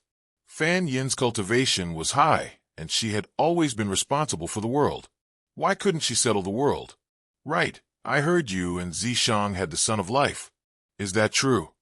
Hua Manchu raised his eyebrows and started gossiping. Yes, our son's nickname is Long. He is a very healthy little golden dragon. Yunjoga's expression and tone became gentle when she talked about her son. So you're sure it's Zishang now? Hua Manchu asked. Of course. Yunjoga nodded with certainty. Good, I said you two were a match made in heaven. You really gave birth to the Son of Life. Hua Manchu couldn't help but clap. He was really happy for Zishang. In his eyes, only his cousin Zishang was good enough for Yunjoga. I've been hiding this information very well. Only I, Wan Sha, and Qing know. How could it be leaked? Yunjoga felt strange. Wan Sha and Qing had her divine sense imprint. If they broke the rules, she would know immediately. She had set many restrictions on the palace. Even a message glyph couldn't fly out. Little Baby and the others were her spirit pets. They were locked up in Thousand Flower Spirit Garden every day. Didn't you say that ancient demon ogre was defeated by the crown prince in the primal chaos mystic realm? Could it have been there that the news was leaked? It's possible. Yunjoga recalled the eyeball he had given to Wan Sha. No, She had already thrown that fellow into the demonic tripod and sealed it before the little dragon man was born. Forget it. Stop guessing. If it was so easy to guess, you wouldn't have suffered so miserably before. But since we've locked onto the range, we can beat it at its own game and lure it out. Hua Manchu whispered into Yun Joga's ear. He had come to kidnap Yun Joga with a plan in mind. Are you sure you want to do this? Yun Joga looked at Hua Manchu suspiciously. Of course. Since everyone is saying that you have the Scion of Life, as long as we destroy this rumor, we will definitely be able to find the mastermind. Hua Manchu was very confident in his plan. But there's no need for me to marry you. Yun Joga frowned. She and Zishang had yet to formally go through the wedding ceremony. This is just a fake marriage. I believe my cousin will agree after hearing it. Hua Manchu still felt wronged. He had lived for thousands of years and had never found a partner. Then you can ask him yourself. Yun Joga took Zishang out of her pocket. What is this? Hua Manchu stared blankly at the white egg in front of him. This is your cousin, the demonic emperor of the dragon clan, Zishang. As soon as Yun Joga finished speaking, Zishang flew up and fiercely flew towards Hua Manchu's head. Cousin, I know you miss me, but you don't have to be so excited. Hua Manchu touched his head and felt a huge bump. As expected of his cousin, only a dragon egg would have such a hard shell. Zishang, Hua Manchu wants to marry me and then destroy the rumor of the Scion of Life to find a mastermind. Do you agree? Yun Joga asked Zishang. Whoosh! Zishang flew up angrily and bumped into Hua Manchu's head. You saw it. Your cousin said he doesn't agree. Yun Joga shrugged. As long as Zishang was jealous, there was nothing she could do. Cousin, listen to me. Hua Manchu covered his head and moved 5 meters away from Zishang before saying, This is just a temporary measure. It is impossible for me to marry Lady Goddess. This is all an act. Zishang clearly couldn't accept the act either. He flew over and bumped into him again. All right, Zishang. Your cousin is just being kind. Yun Joga grabbed Zishang, who had lost control of himself, and pulled him into her embrace. Then she said to Hua Manchu, A fake marriage is fine, but you have to pay 100 bottles of flower spirit water and 10 flower spirit pearls. Let Zishang come out before the ceremony, and let him replace you. Do I have to pay for my help? Hua Manchu felt wronged. He was able to be Zishang's cousin because he had the bloodline of the dragon clan. It was his instinct to be stingy. Of course I won't let you work for free. These 5 7-star fruits are the deposit. After this is done, I will give you 15 more as compensation. Yun Joga took out the 7-star fruits from his storage bag. Deal. Hua Manchu's eyes lit up as he looked at the 7-star fruits. He immediately agreed. Let's go and give your cousin a bath now. Yun Joga said. Hua Manchu quickly laid down the formation. He poured out 100 bottles of flower spirit water and 10 flower spirit pearls before putting Zishang in. There is still an hour before we reach the flower spirit forest. Do you want to rest first? Hua Manchu asked Yun Joga. No need. The earlier we finish, the earlier we can go back. Yun Joga was very worried about the God Palace. If her son woke up and couldn't see her, it would be terrible. I will have the messenger send out the invitations now. Hua Manchu took away the races that were already cleared of suspicion. In the end, he only sent invitations to the spirit race, the Yao race, and the human race. I also need to write a letter to the God Palace in case they think I was kidnapped. Yun Joga wrote a simple letter to Wan Sha, telling him to close the God Palace and not care about anything else. The invitations were sent out as quickly as possible.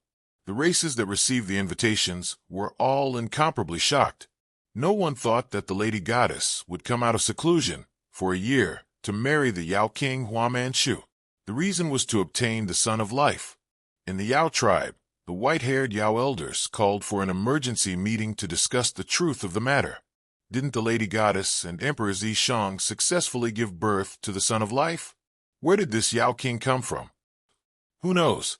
Maybe the rumors were false. If the Son of Life was so easy to give birth to, the Lady Goddess wouldn't have used her body to mend the heavens and reincarnate. She even closed the God Palace. Even so, there is no need to find Hua Manchu. What else can he do besides eat, drink, and play? Exactly. How could he do something that even Emperor Zishan couldn't do? Yes, there's no point in talking about it now. No matter what, the Lady Goddess's marriage is a big event. We must be there to congratulate her.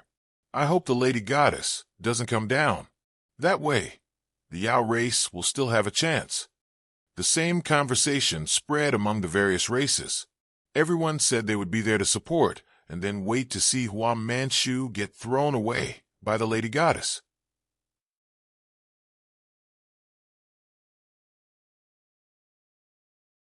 Chapter 560. In the vast and boundless Demoness Forest, the Flower Soul Sea at the very center was Hua Manchu's private territory. This place was filled with tall serpentine trees, and at this moment, all kinds of red spirit flowers were blooming. Even butterflies were draped in red silk, flying through the trees, filled with fine wine. There was a festive atmosphere everywhere. In the depths of the Flower Soul Sea, there was a stone cave that was Hua Manchu's cave abode. Countless barriers were set up inside and outside to prevent guests from accidentally entering. Yun Joga was wearing a gorgeous red robe with phoenix wings spread.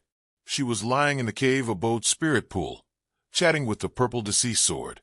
Do you think anyone will fall for it? Yun Joga stirred the spirit water and poured it on the purple deceased sword's eggshell. The purple deceased sword shook the white eggshell, indicating that it did not know. There are only 4 hours until the wedding. It looks like you won't be able to make it in time. Yun Joga crushed a flower spirit pearl and rubbed it evenly on the purple deceased sword's eggshell. The eggshell emitted a faint pink light, and the flower spirit pearl was quickly absorbed. Just as Yun Joga was concentrating on rubbing the purple deceased sword, a faint sound came from the cave abode's entrance. Someone had come in. Yun Joga withdrew her hand and looked at the entrance cautiously. She saw a green vine come in through the entrance, wobbling in front of her. Yun Joga's heart skipped a beat. He put on a reprimanding face and said, "Tell Hua Manchu that even if he uses the Shun Palace to threaten me, I will not agree to marry him. Tell him to give up." "Your Highness, you were really forced by him." The green vine started to grow a pink peach blossom, and a familiar voice came from within. "Human-faced Peach King, why is it you?" Yun Joga stood up in surprise. The small peach blossom quickly formed a peach, revealing the human-faced Peach King's handsome face. "Your Highness, I'm here to save you. Are you all right? How did you know that I was captured?" Yun Joga's face was filled with confusion. She had thought that it would be one of the main suspects who would come to save her. Everyone says that Hua Manchu is extravagant and has no redeeming qualities. Unless he has something that can be used against you, there is no way you would marry him, the human-faced Peach King said anxiously. Yun Joga really didn't know what to say to the person who had sealed the Tree of Soul Imprints and ruined his reputation. "Miss Yun, I spent a lot of effort to sneak in. Please come with me." The green vine rose into the air and transformed into the human-faced Peach King. "I'm very touched that you came to save me, but this is between me and Hua Manchu. You shouldn't have interfered." Yun Joga turned around and sat back down in the pool, his hands subconsciously stirring the water. Zishang had already sunk to the bottom of the pool when the green vines appeared. "Your Highness, I don't know what Hua Manchu is threatening you with, but even I know that with his strength, it is impossible for him to affect the foundation of Divine Palace. He must be lying to you," the human-faced Peach King said anxiously. "You have just arrived at the deep-sea realm and don't know anything." Yun Joga turned his head to look at the human-faced Peach King. He was wondering if the human-faced Peach King had run over on his own, or if he had been instigated by someone else. "I know. Lady Fanine told me a lot," the human-faced Peach King said hurriedly. "What did Fanine tell you?" Yun Joga frowned. "He told me that you are the greatest goddess in the world, and that you are willing to sacrifice yourself to save the common people. He also said that the people of the deep-sea realm are eyeing you covetously, and he told me to protect you." The human-faced Peach King's expression was impassioned, and he was bragging even more than the emissary of Divine Palace. Yun Joga expressionlessly pulled on the wind bellflower in the corner, while Manchu, who was guarding outside, immediately rushed in with the warriors and pressed the human-faced Peach King to the ground. "Stinking brat, I only accepted you into the clan because of your Sanskrit chant. I never thought that you would betray me. Men, lock him up in the dungeon." Hua Manchu was filled with righteous indignation. "Hua Manchu, you actually dare to threaten Lady Goddess to marry you. You will not have a good ending." The human-faced Peach King struggled with all his might, but in the end, he was still tied up and dragged away by the demon warriors. After everyone left, Hua Manchu withdrew his arrogant and despotic expression. He looked at Yun Juga helplessly and said, "After keeping watch for an entire night, I only caught this stupid Peach. How are the guests outside? Are there any strange movements?" Yun Juga sighed. "All of them are shouting that they want to beat me to death." Hua Manchu shrugged. But before they could confirm Yun Joga's true intentions, no one dared to make a move against him. Yun Joga sat back down beside the pool. Looking at the purple decease, sword that had appeared again, he thought for a moment and said, "Send a message. Tell them that after I marry you, I will give the position of Divine Palace Master to you." Is there a need to play so big? Hua Manchu's scalp went numb. Marriage was already going too far, and now he wanted to be the Divine Palace Master? Wasn't this putting him on a fire? If you don't sacrifice the child, you won't be able to catch the wolf. If they want to replace Divine Palace, they definitely won't stand by and watch as Divine Palace and the Fae unite. Right now, the enemy was in the dark while he was in the light. Only by stirring up this mess would he be able to force the mastermind to surface. Do I really have to do this? Hua Manchu struggled. Really? Yun Joga was absolutely certain. All right, wait until I strengthen the defenses. Then I'll announce this stupid decision. Hua Manchu helplessly turned around. Signing a master-servant contract with Yun Joga was definitely the stupidest thing he had ever done in his life. But who told him to ask Yun Joga for help in the past? No matter how much of a scam he was going to make, he had no choice but to go down. Purple Deceased Sword. Do you think Fan Yin is behind this? Yun Joga asked in a low voice as he fished out the Purple Deceased Sword from the water. He didn't want it to be Fan Yin. If even he became the villain, then the world would truly fall into chaos. Purple Deceased Sword flew up and placed itself on Yun Joga's face to comfort him. Then it flew back into the pool and began to vigorously absorb spiritual power. He didn't want to be trapped in this eggshell. He had to immediately go out and help Yun Joga. You can do it. I'm going out to help Hua Manchu stabilize the situation. Yun Joga picked up the phoenix coronet and placed it on his head. Then he tidied up his robes and left the room. After the guests outside saw that Hua Manchu had increased the level of the barrier, they were complaining unhappily. Hua Manchu, what the hell are you doing? Are you trying to catch us all in one go? That's right. They said they were going to get married, but Lady Goddess hasn't come out yet. Don't tell me you've locked her up. Hurry up and let Lady Goddess out. If we don't hear Lady Goddess's promise today, don't blame us for tearing down your demoness forest. Everyone was making a ruckus, but Hua Manchu was calm. When he saw Yun Joga walking out of the cave abode, he flew to her side for a final confirmation. You really want to give the God Palace to me? I'm just borrowing it temporarily. Yun Joga glanced at Hua Manchu. Even if she announced in front of everyone that the God Palace had changed owners, she only had the Master God token in her hands. She could take it back at any time. You're tuning in to the Dreamy Chapters YouTube channel. We're so grateful for your support, and don't forget to subscribe to join us on this incredible journey through captivating stories. Your generosity through donations truly makes a world of difference, as it's the primary source of revenue that allows me to expand and enhance this channel for you. Thank you from the bottom of my heart for being a part of this adventure.